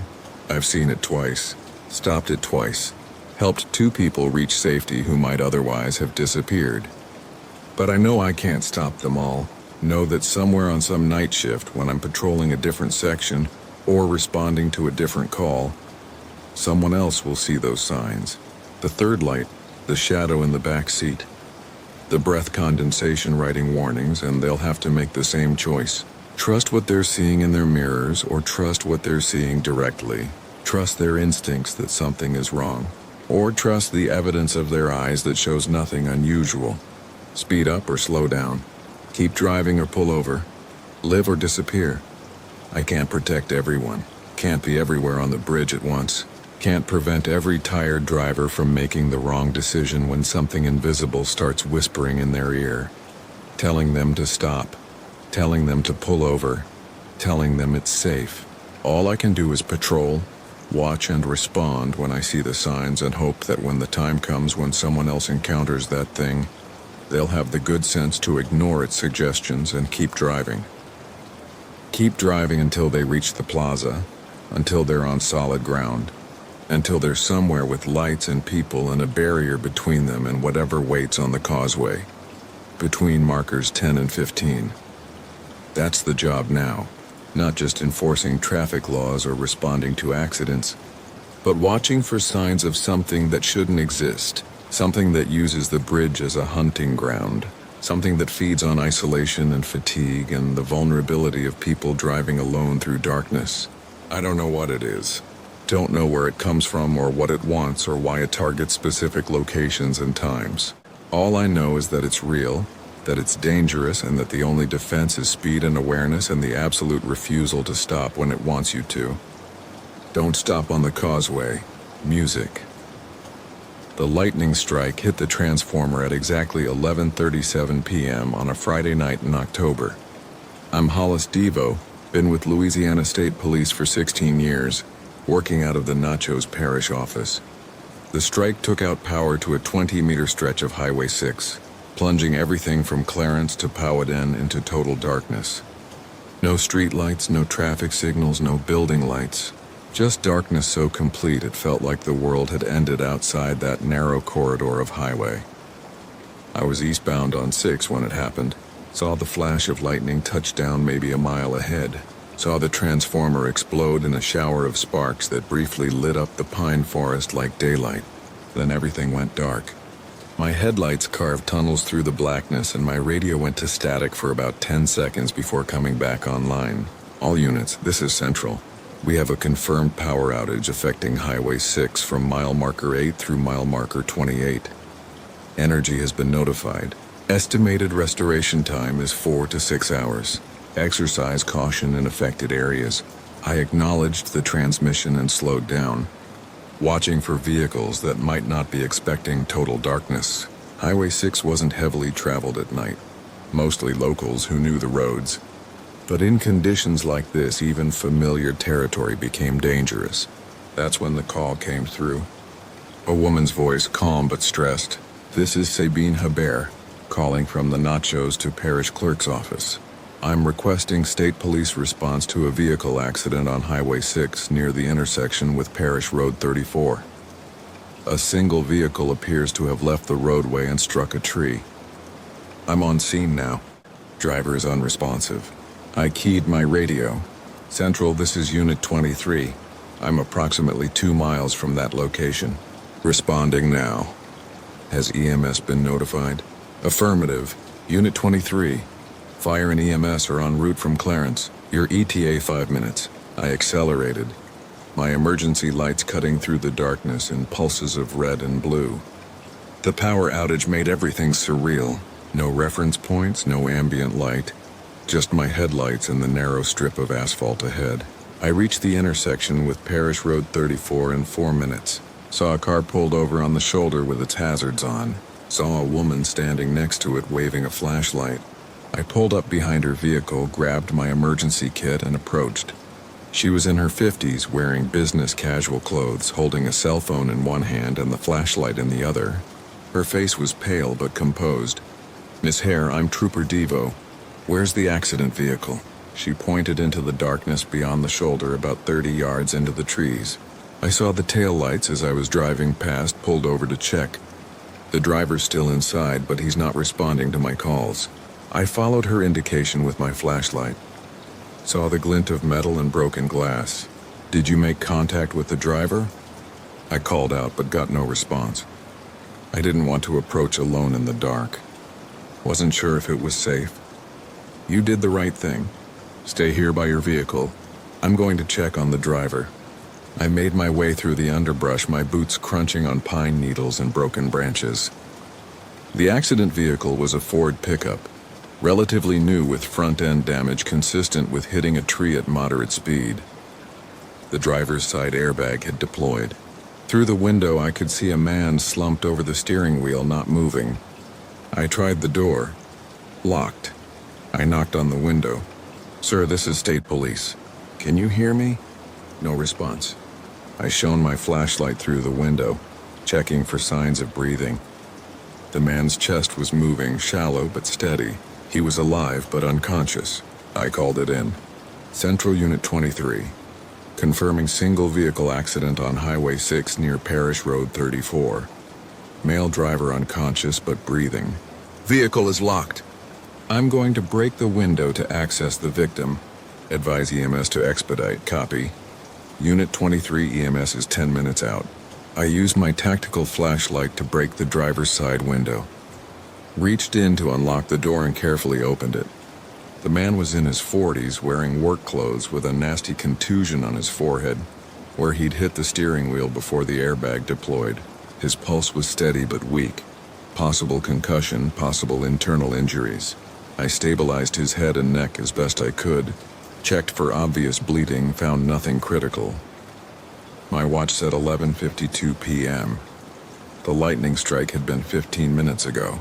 I took photos of the scene with my phone, documented the vehicle's position, the damage pattern, the skid marks on the highway shoulder. Standard procedure for accident investigation. That's when I noticed something odd. On the truck's dashboard, mounted on the windshield, was a dash cam still running, its red recording light blinking steadily. If the camera had been recording during the accident, we'd have a clear picture of what happened. I made a note to collect it as evidence. Fire and EMS arrived 12 minutes later. Lights and sirens cutting through the darkness. They assessed the driver, determined he needed immediate transport, and carefully extracted him from the vehicle. Rupert Guidry, the record driver who'd responded to tow the truck, arrived shortly after. Hollis, Rort said, looking at the damage. This doesn't look right. See the impact pattern? The tree damage is on the passenger side, but the driver's injury suggests he hit the wheel head-on. That doesn't match. I looked at what he was in, indicating he was right. The tree had been struck primarily on the passenger side of the truck, creating a diagonal impact that should have pushed the driver to the left, away from the steering wheel.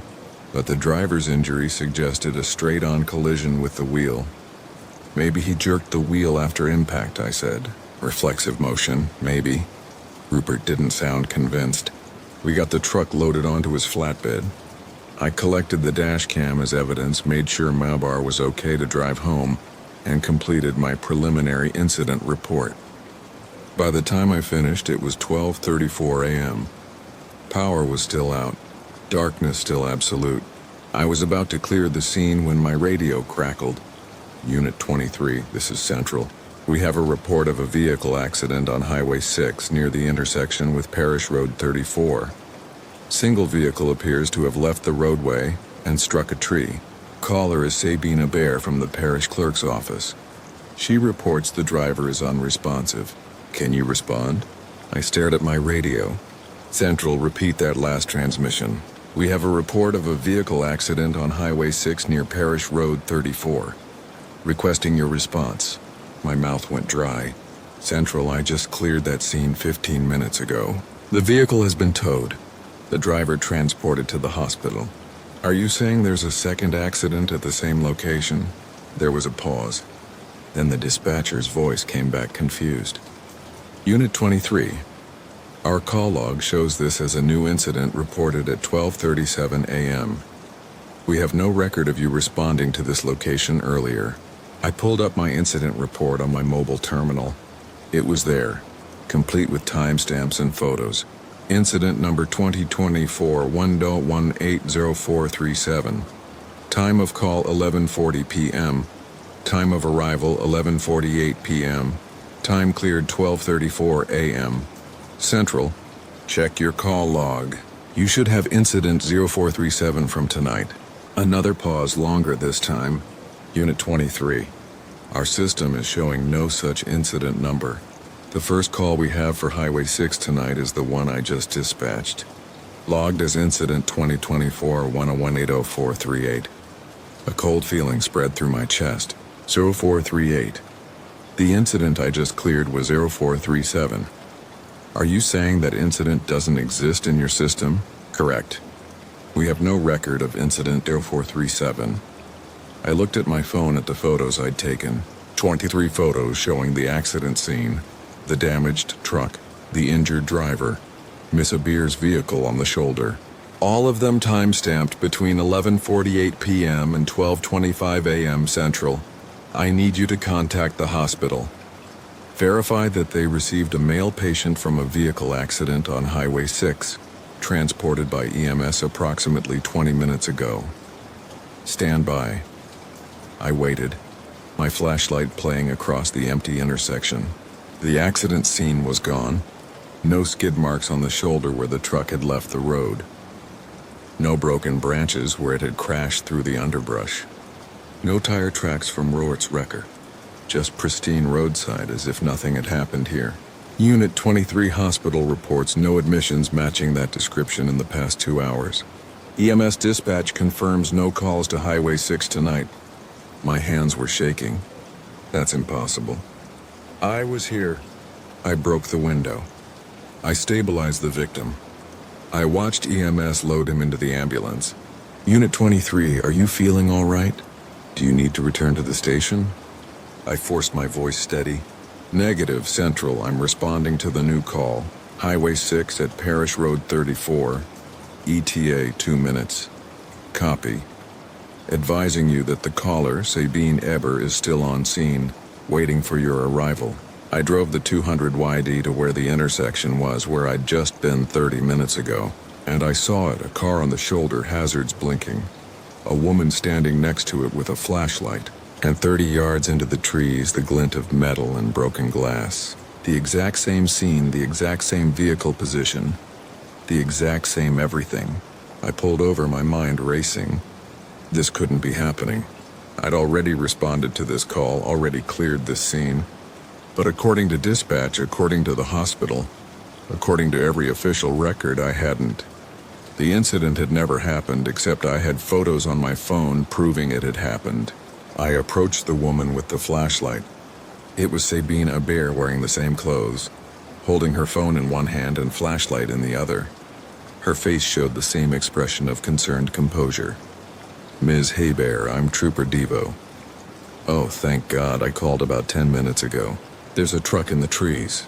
Driver isn't responding. I felt reality tilting. Miss Hubbard, what time did you discover the accident? Maybe 12:30.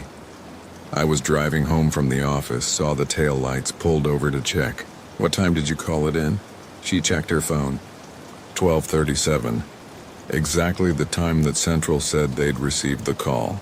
Exactly 45 minutes after the first call that apparently never happened. Miss Egbert, can I see your call log? She showed me her phone. One outgoing call to 911 at 12:37 a.m. No other calls to emergency services. Have you been here before tonight at this intersection? She looked confused. What do you mean? I drive this way every day going to and from work, but I haven't stopped here until now. I walked to the accident scene, my flashlight playing across the Ford pickup that was exactly where it had been before with exactly the same damage pattern. I approached the driver's window, shone my light inside. The same man, 40s, work clothes, unconscious with a contusion on his forehead, his chest moving with the same shallow breaths. On the dashboard, the dash cam was recording, its red light blinking steadily. I broke the window with my flashlight, creating the same spiderweb pattern of cracks I'd created 45 minutes ago. Reached in, unlocked the door, opened it, checked the man's pulse, steady but weak.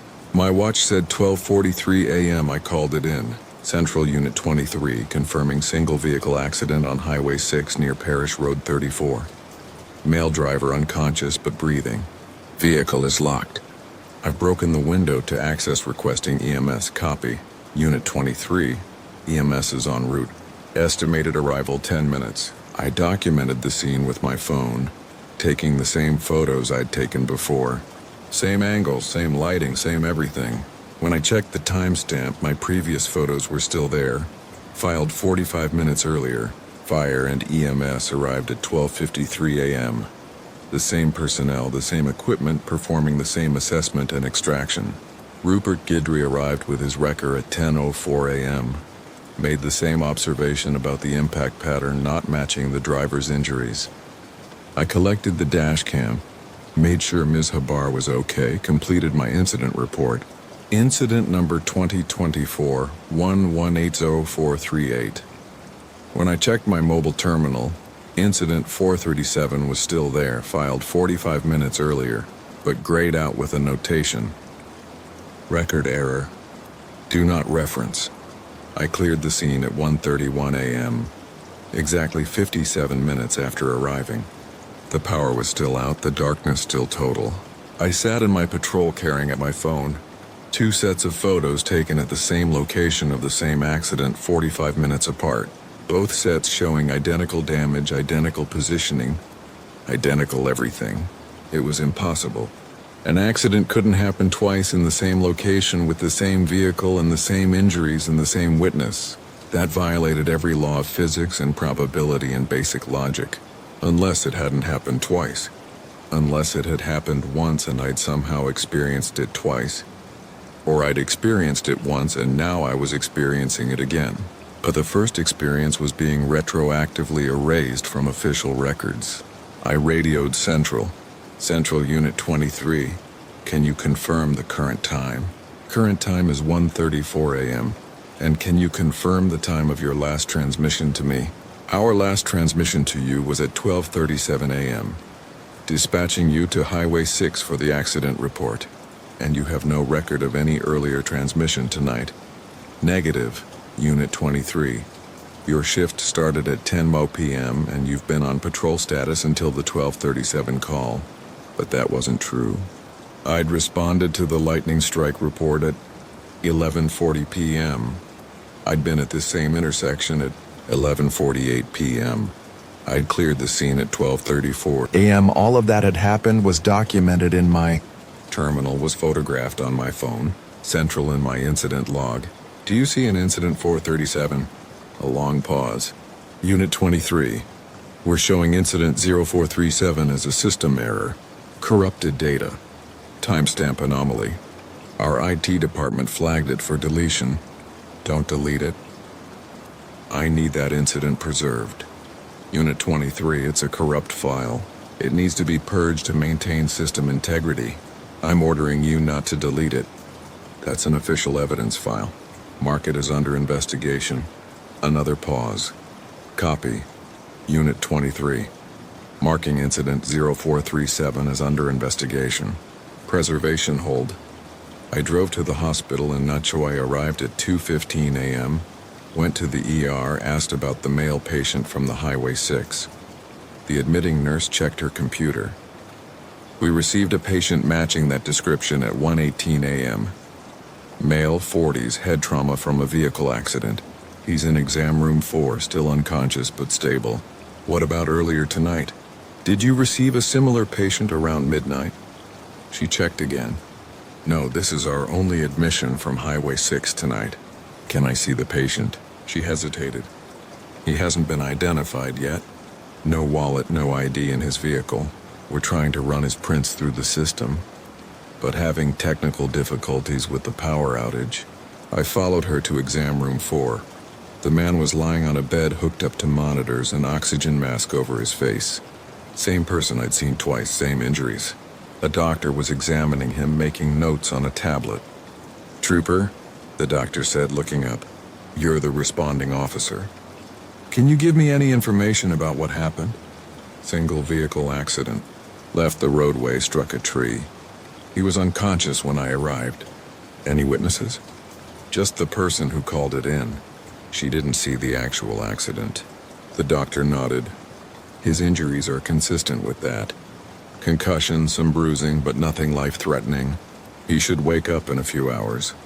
When he does, I need to be notified immediately. It's important I speak with him, of course. I went back to my patrol car, sat in the parking lot, and tried to think through what had happened. 2 identical incidents, 45 minutes apart. The first one erased from official records, marked as a system error. The second one proceeding normally, documented and verified. But I had proof the first one happened. Photos, incident reports, my own clear memory of responding to the scene. Documenting it, clearing it. That couldn't be hallucination or false memory. The physical evidence was there. I called Rupert Guidry, he answered on the third ring, his voice rough with sleep. Hollis, what's wrong? Rupert, the accident you responded to tonight, the Ford pickup on Highway 6, do you remember it? Of course I remember it. Just dropped it at the impound lot 45 minutes ago. Why? Do you remember responding to the same accident earlier around midnight? A pause. What are you talking about? I only got one call tonight for Highway 6, the 1253 call. You didn't respond to the same location around midnight. Same vehicle, same damage, no. First call I got tonight was at 12:50. What's going on? I felt sick, nothing. Sorry to wake you. I hung up and sat in silence watching the hospital entrance. Rupert didn't remember the first response. EMS didn't remember transporting the patient earlier. The hospital had no record of admitting him before 1:18 a.m. Only I remembered. Only my phone and incident terminal had evidence it had happened. At 4:47 a.m. my radio crackled again. Unit 23, this is Central. We have a report of a vehicle accident on Highway 6 near the intersection with Parish Road 34. Single vehicle appears to have left the roadway and struck a tree. Caller is Sabine Hare from the parish clerk's office. She reports the driver is unresponsive. Can you respond? The same call, the exact same wording, the exact same location and scenario. My hands were shaking as I keyed the radio. Central, repeat that transmission. Report of a vehicle accident on Highway 6 at Parish Road 34. Requesting your response. Central, what time is it currently? 4:48 a.m., 3 hours since the last call. 3 hours since I'd cleared that scene for the second time. And now it was happening again. Central, check your incident log. How many calls have you received tonight for accidents on Highway 6? We're showing 2 calls. Unit 23, Incident 0438 at 12:37 a.m., which you cleared at 1:31 a.m. And this current call, which we're logging as Incident 0439. What about Incident 0437? That's marked as corrupted data under investigation per your request. I drove back to Parish Road 34, my mind numb. This couldn't be happening. An accident couldn't repeat 3 times. But as I approached the intersection, I saw it. The car on the shoulder hazards blinking, Sabine Hare with her flashlight. The glint of metal 30 yards into the trees. I pulled over, approached M. Hihabar.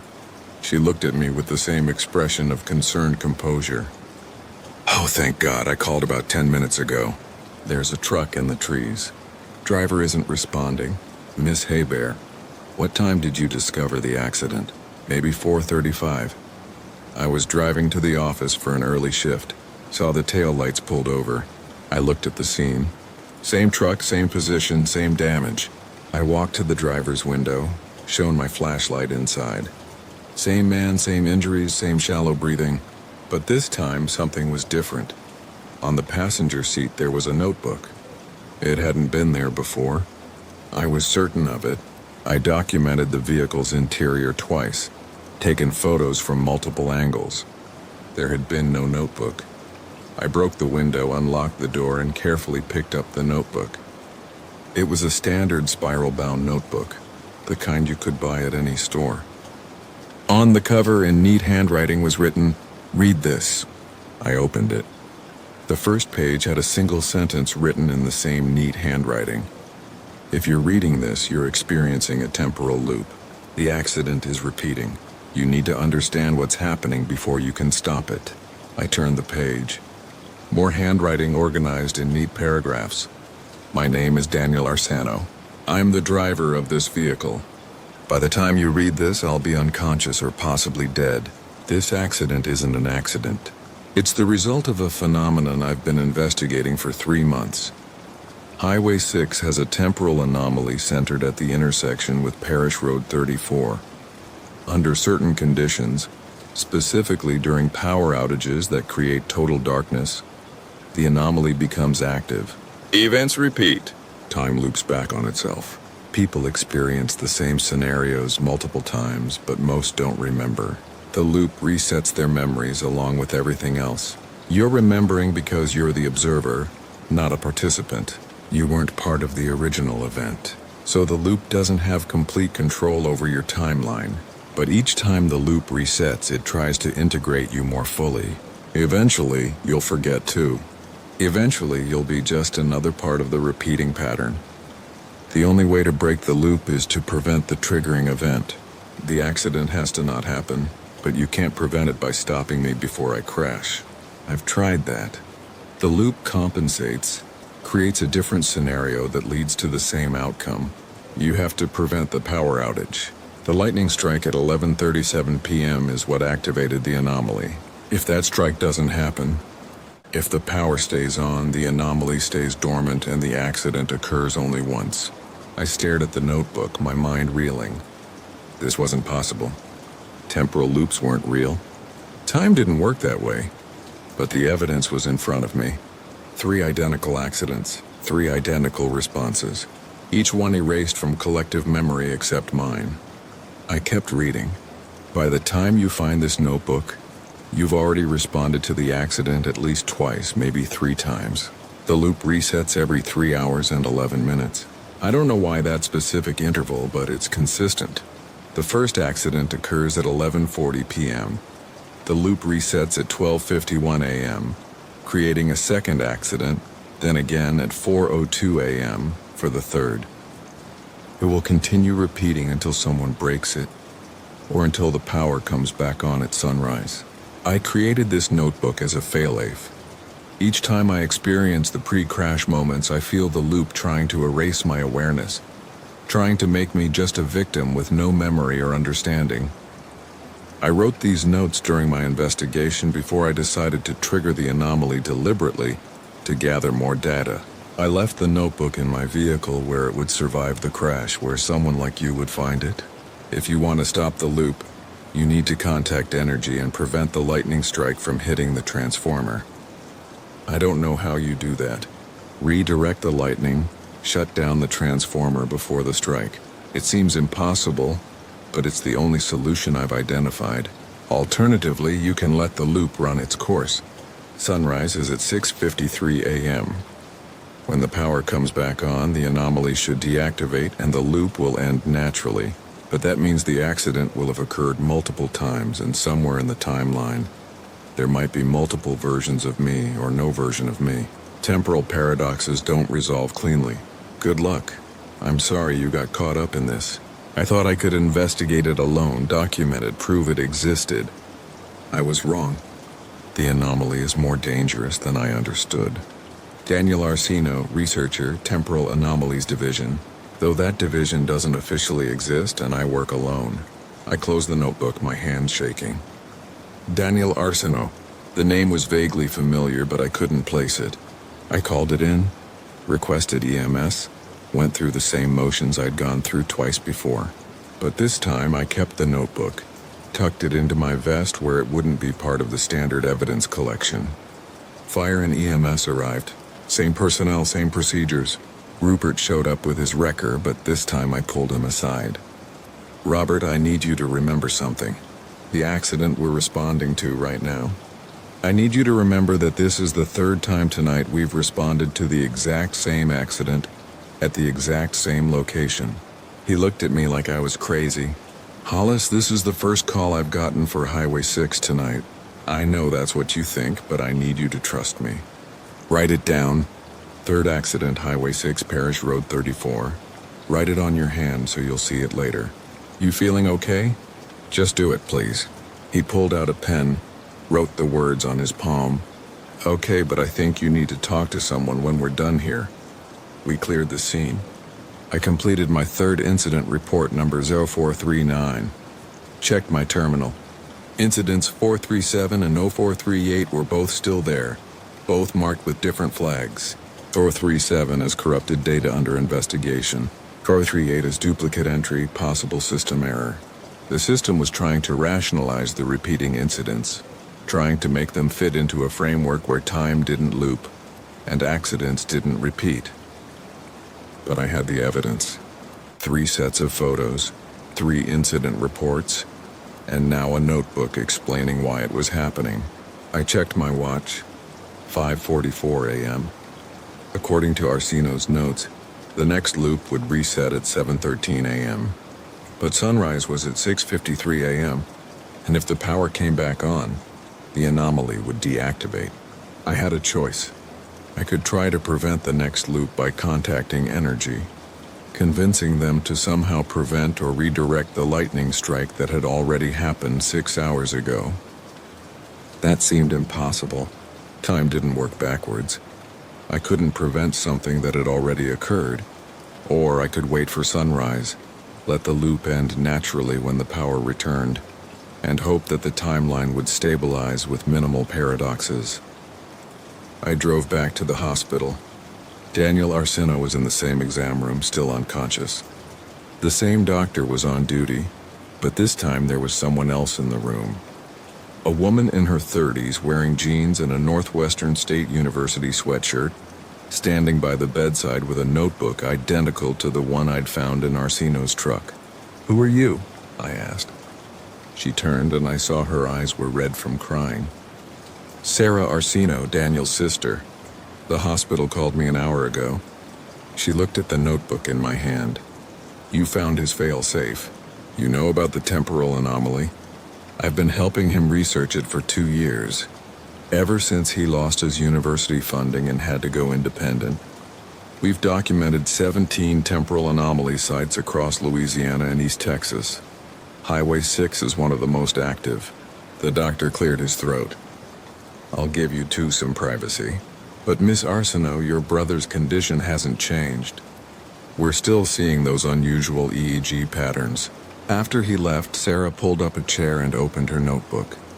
It was filled with charts, diagrams, mathematical equations that looked like physics but weren't quite anything I recognized. Daniel theorized that certain geographic locations act as temporal weak points. She said, her voice clinical, like she was giving a lecture to keep from breaking down. Places where the fabric of time is thinner, more susceptible to disruption. He believed that under specific conditions, total darkness, electromagnetic interference, specific astronomical alignments, these weak points can create localized temporal loops. "Why Highway 6? There was a significant event here in 1952. A bus accident killed 17 people, including the driver. It happened at the exact same intersection, Parish Road 34. October 18th between midnight and dawn, the same date as tonight, 72 years ago." I felt my scalp prickle. "You're saying the loop is connected to that accident?" "We don't know. It could be coincidence, or it could be that traumatic events create temporal echoes, that the violence and sudden death left an imprint that makes that location more vulnerable to temporal breakdown." She turned a page, showed me photographs of newspaper clippings from 1952. The bus was traveling from Nachito to Clarence. Power was out due to a storm. The driver missed the intersection in the darkness, went off the road, hit a tree. Everyone died. The same scenario. Vehicle leaving the road in darkness, hitting a tree at that intersection. Separated by 72 years, but identical in essential details. Daniel was trying to prove that temporal anomalies aren't random, Sarah continued. That they follow patterns, repeat at specific intervals, create loops that can be measured and predicted. He thought if he could document one from inside the loop, if he could experience it and maintain his awareness through multiple iterations, he could gather data that would prove his theories. So he deliberately caused his own accident. He timed it perfectly, knew the power would go out at 11:37 based on weather predictions, knew the lightning would strike that transformer because it's the highest point in the area, drove to the intersection at exactly the right moment to trigger the loop. Her voice broke. He told me it would be safe, said he'd experienced the loop 3 or 4 times, document it, then wake up when the power came back on. He didn't think he'd get trapped. I looked at the man on the hospital bed, his face peaceful despite the tubes and monitors. The doctor said his brain activity suggests he's experiencing multiple timelines simultaneously. That's what happens when you're inside the loop. Your consciousness fragments across the iterations. Part of you exists in the first cycle, part in the second, part in the third. If you can't reunite those fragments when the loop ends, she didn't finish the sentence. How do we help him? I don't know if we can. He's trapped between temporal states. His body is here now in this timeline, but his consciousness is still cycling through the loop, experiencing the accident over and over. She wiped her eyes. Unless we can somehow anchor him, bring all the fragments back together, he'll stay like this, caught between iterations, unable to fully exist in any single timeline.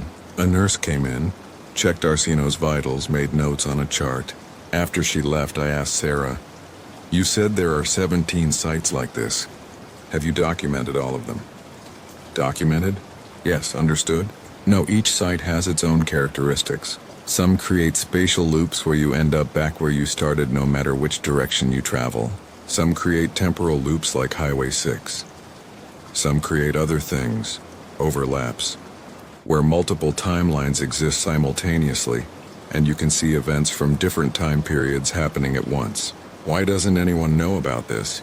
Why isn't this being studied officially?" Sarah laughed bitterly. "We tried. Daniel submitted his research to 3 universities, 2 government agencies, and 4 private research foundations. Everyone rejected it, said it was pseudoscience, that temporal anomalies violate known physics, that we were seeing patterns in random data. They wouldn't even look at the evidence. But you have evidence, photos, sensor data, evidence that gets dismissed as equipment malfunction or observer error. That's the problem with temporal anomalies. They're real enough to experience, but they don't leave traces that survive outside the loop. Your incident reports will be marked as system errors. Your photos will be attributed to camera glitches. Your testimony will be dismissed as fatigue or stress-induced hallucination. I thought about my 3 incident reports already flagged in the system as corrupted data.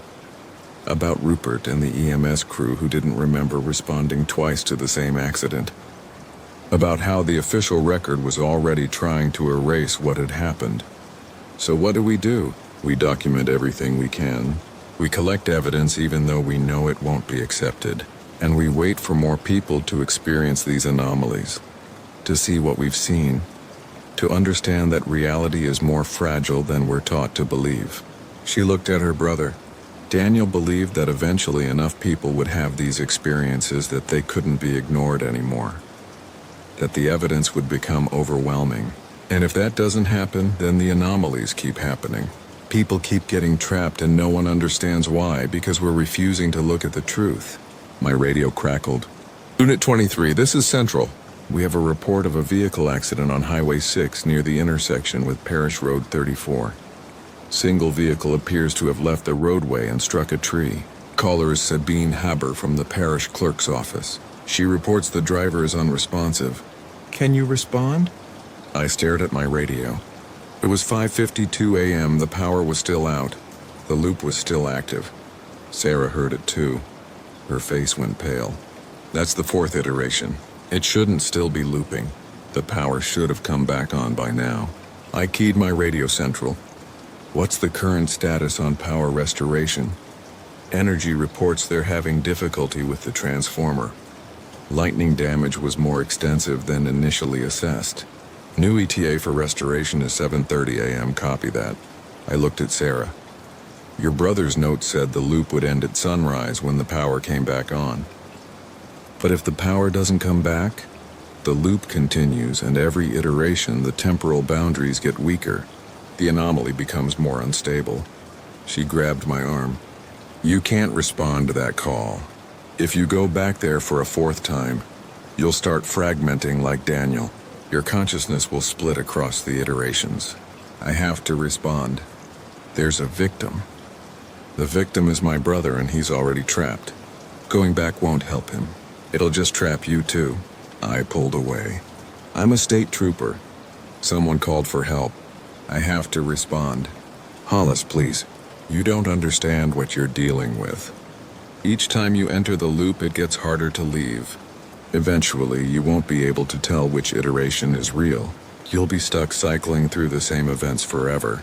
I was already heading for the door. "I'll be careful. I'll document everything and I'll get out before the next reset." There might not be a next reset. The loop could collapse. Take you with it. But I was already running to my patrol car.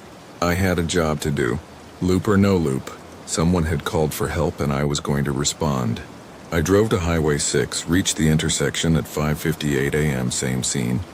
Sabine Hired's car on the shoulder, hazards blinking.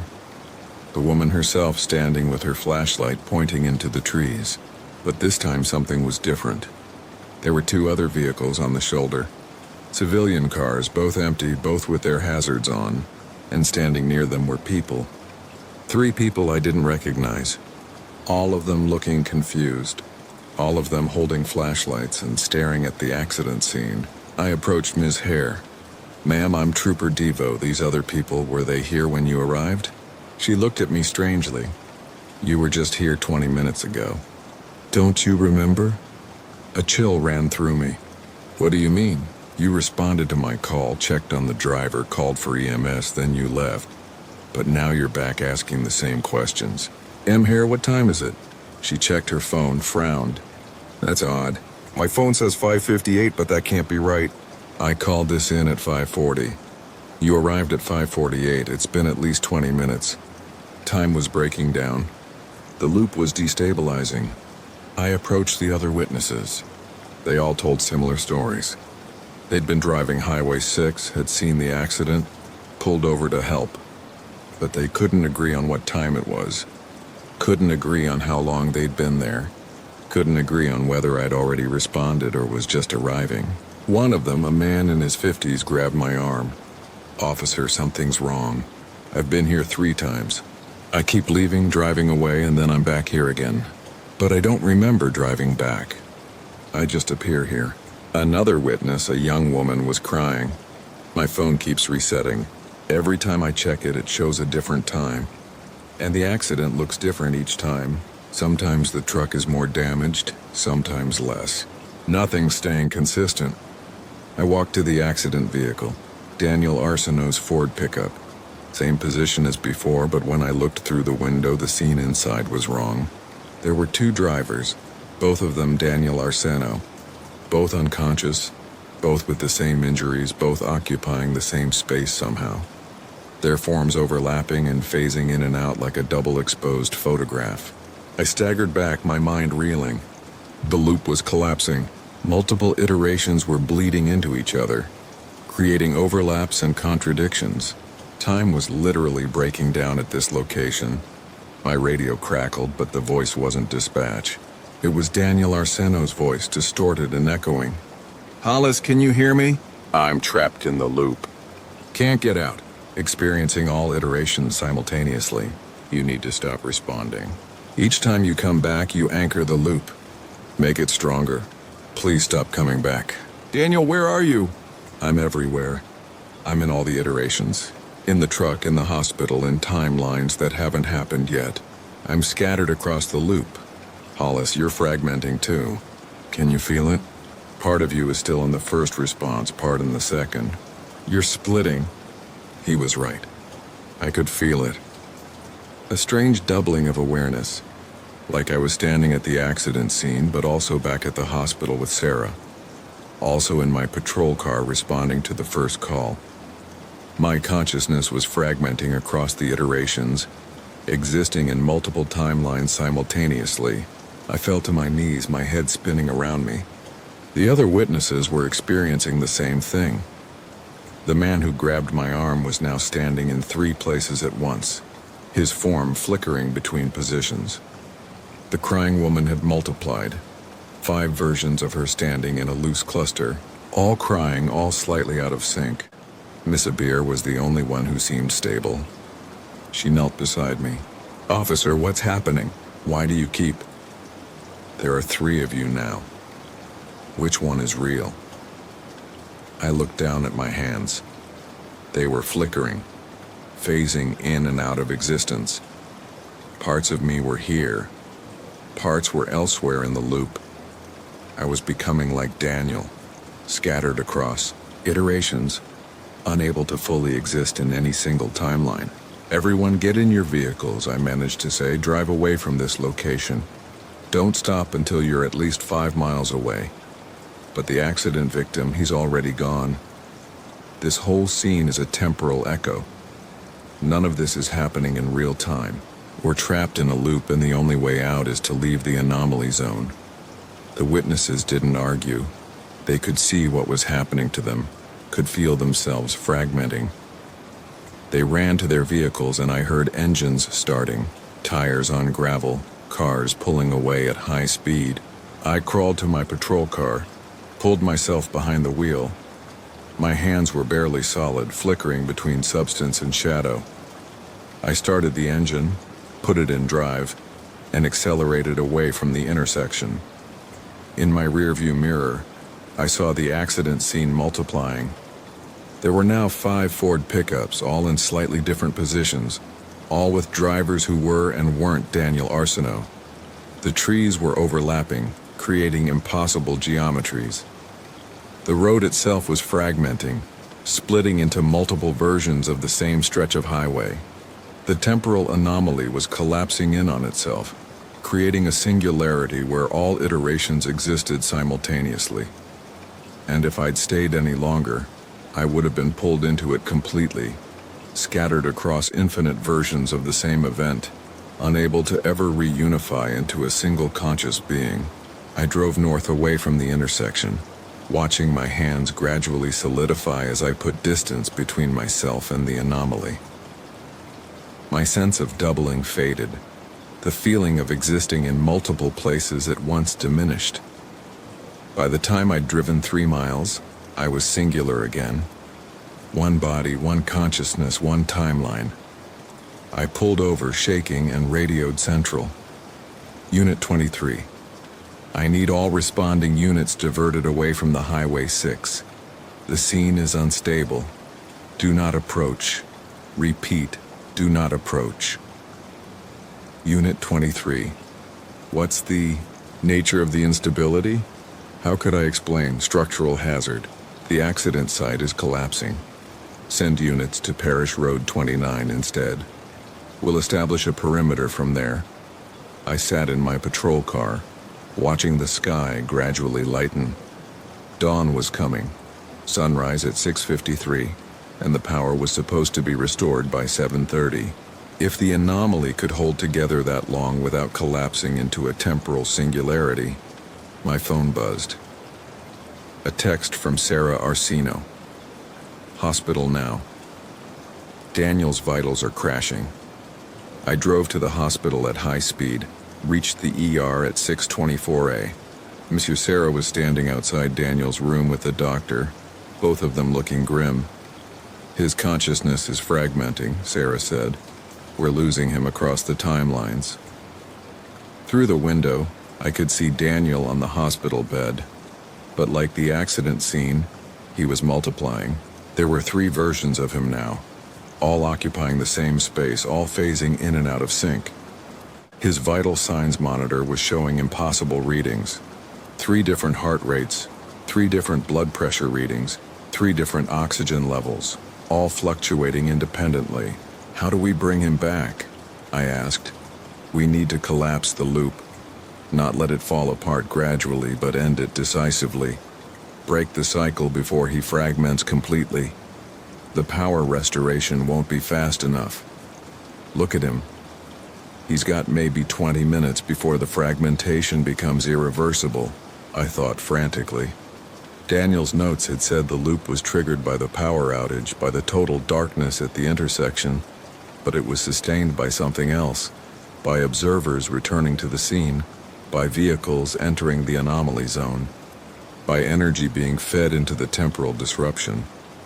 What if we cut off the trigger? I said. What if we turn the power back on now before energy's scheduled restoration? You can't just turn on a damaged transformer. No, but I can isolate it. Force the system to reroute power around the damaged section. I grabbed my phone, called Oswin Fantino. He answered on the 3rd ring, sounding exhausted. Hollis, it's 6 in the morning. What? Oswin, I need you to contact Energy. Tell them to bypass the damaged transformer on Highway 6 and restore power from the Clarence substation. I know it's irregular. I know it's not their normal procedure, but it's a life and death situation. What's going on? I can't explain. Just trust me. We need power restored to Highway 6 immediately. Can you make that happen? A pause. I know some people at Energy. Let me make some calls. 12 minutes later at 6:36 a.m., the lights came back on in Nachos. I could see it through the hospital window. Streetlights flickering to life. Buildings illuminating. The power grid coming back online.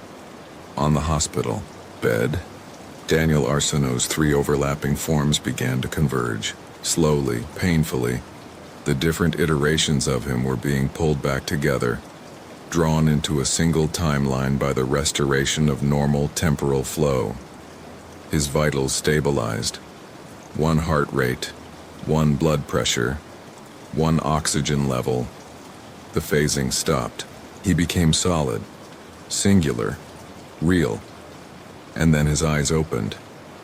Sarah gasped, grabbed his hand. "Daniel, can you hear me?" He looked at her, his eyes unfocused and confused.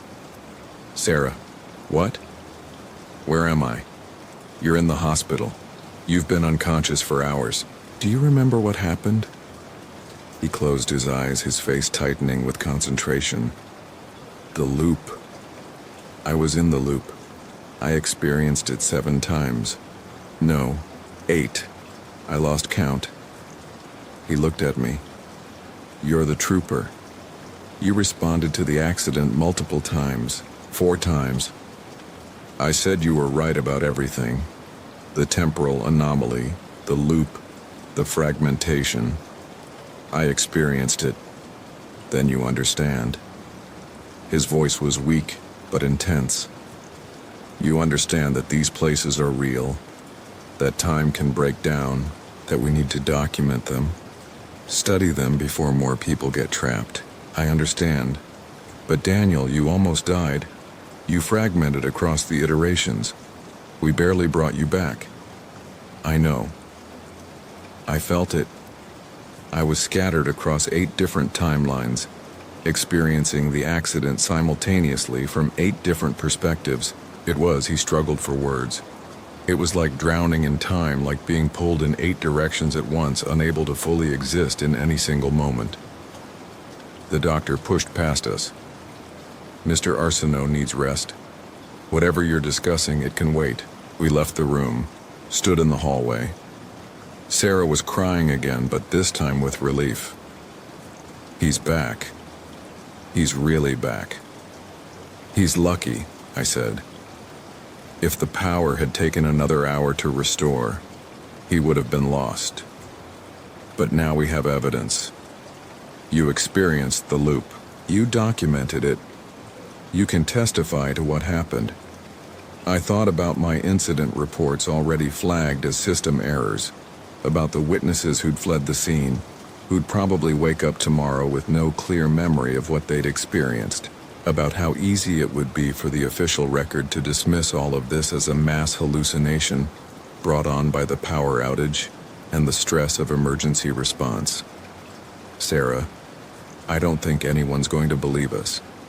Then we keep documenting, keep collecting evidence, keep finding people who've experienced these anomalies. Eventually, there will be too many witnesses to ignore. And in the meantime, we watch the anomaly sites. We warn people away from them when conditions are right for activation. We save whoever we can. My radio crackled. All units. Energy reports full power restoration to Highway 6 corridor. Scene is now safe for standard emergency response. I drove back to Highway 6, reached the intersection at 7:18 a.m. In the morning light, everything looked normal. No multiple vehicles, no overlapping trees, no phasing realities, just a single Ford pickup truck pulled off the road with front-end damage from hitting a tree. Crime scene investigation was already there photographing the scene, taking measurements. I gave my statement, the official version. Single vehicle accident. Driver suffered a medical event, lost control, struck a tree. Driver transported to hospital. Expected to recover. Standard accident report. I didn't mention the temporal loop. Didn't mention experiencing the same accident 4 times. didn't mention fragmentation or multiple timelines or any of the impossible things I'd witnessed. That's not the kind of thing that goes in an official report. But I kept my personal documentation, the photos showing multiple iterations, the incident reports with their inconsistent timestamps, Daniel Arsino's notebook with its detailed explanations of temporal anomalies. All of it carefully preserved, carefully filed away, evidence of something that officially never happened. I left the scene, drove to a 24-hour diner that had backup generators, ordered coffee I didn't drink, and read through Arsino's notebook again, looking for something I might have missed. On the last page, there was a final note written in shakier handwriting, like it had been added in a hurry.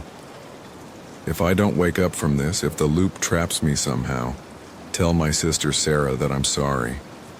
Tell her I was right about the anomalies, even if no one believes it. Tell her the data is in my apartment, hidden behind the bookshelf in the study. Someone needs to continue this work. Someone needs to document these places where time breaks down, where the rules stop applying. They're more common than people think. They're happening all over, and we're ignoring them because they don't fit our understanding of reality. Highway 6 at Parish Road 34 is just one. There are others.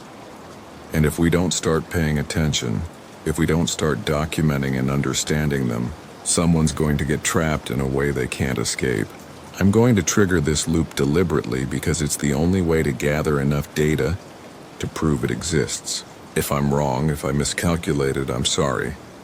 But I believe the evidence is worth the risk. I checked my watch. 6:35 a.m., 18 minutes to sunrise, 38 minutes to the next potential loop reset. My radio crackled. All units, this is Central. Energy reports. Power restoration is complete for Highway 6. All traffic signals and street lighting should be operational within the next few minutes. I looked out the diner window. The street lights were coming on. Yellow sodium lights cutting through the pre-dawn darkness. Buildings were lighting up. The power was back. I waited, watching my watch count down to 6:53 a.m. sunrise. The moment when, according to Arsino's notes, the anomaly should deactivate. 33 came and went. No radio call. No report of another accident. No temporal loop reset. At 7:15 a.m., 2 minutes after when the next loop should have triggered, Central radioed. Unit 23, can you return to the station for debriefing? Captain wants to discuss the unusual incident reports from tonight. I drove back to the state police station in Nachos. Went to the captain's office. Captain Marcus Landry was waiting with a laptop open, showing my 3 incident reports side by side. Trooper Devo, can you explain this? You filed 3 separate reports for the same accident at the same location. 3 different incident numbers, 3 different timestamp sequences, but identical scenarios. I handed him the notebook. Read this, sir. It explains everything. He opened it, read the first page, frowned, kept reading. By the time he finished, his expression had changed from skepticism to confusion to something close to fear.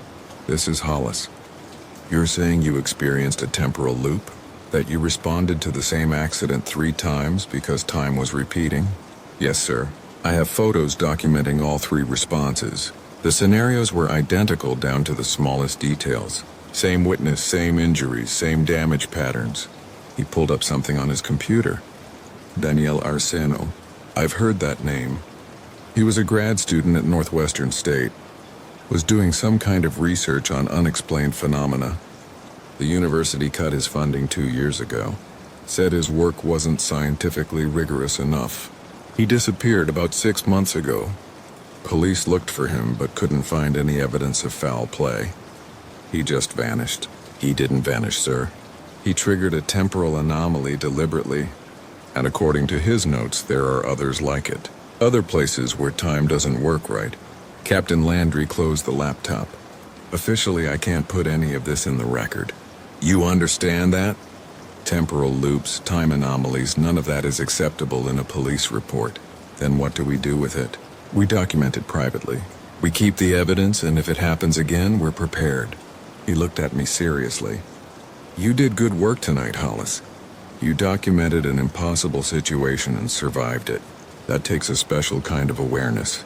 Arsino is still at the hospital unconscious. The doctor said his brain activity is unusual, like he's experiencing multiple timelines. I'll send someone to sit with him. When he wakes up, if he wakes up, we'll need his statement. But Daniel Arsino never woke up.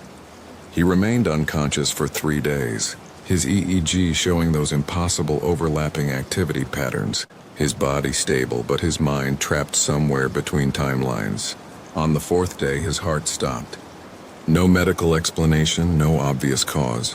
He just died as if whatever was keeping him alive across multiple temporal iterations had given up. His sister Sarah came to claim his body. I gave her his notebook, told her about the loop, about his research. She wasn't surprised. Daniel was always fascinated by edges, she said. Places where reality didn't quite work right. He believed time was more fragile than we understand, that there were thin spots where it could break down. He spent 5 years documenting anomalies, trying to prove they existed. He was right. I experienced it. 3 times I responded to the same accident. She looked at me with eyes that had cried too much. Did he suffer in the loop? Was he in pain? He was unconscious. I don't think he felt anything. That's something, I guess. She clutched the notebook. I'm going to continue his work. Someone has to. These anomalies are real, even if no one wants to acknowledge them. She left, taking her brother's research with her. I never saw her again. I went back to Highway 6, drove it in daylight, looking at the intersection with Parish Road 34. It looked completely normal, just a rural intersection, pine trees and asphalt, and nothing unusual. No sign that time had broken down here, that events had repeated, that reality had glitched. But I knew the truth. I had 3 incident reports, 3 sets of photos, and memories of experiencing the same scenario 3 times. The evidence was there, even if the official record tried to rationalize it away. A month later, I was driving Highway 6 during a thunderstorm. Lightning was flashing in the distance, and I felt a spike of anxiety. What if another strike hit the transformer? What if the anomaly activated again? But the power stayed on. The storm passed. Nothing unusual happened. I've worked at Highway 6 for 6 months since that night. Every shift I watch for signs. Unusual electrical activity. Witnesses reporting the same scenarios multiple times. The feeling that time is skipping or repeating. So far, nothing. The anomaly seems dormant. Maybe Arsino was right that it only activates under specific conditions. Total darkness, specific timing, maybe other factors I don't understand.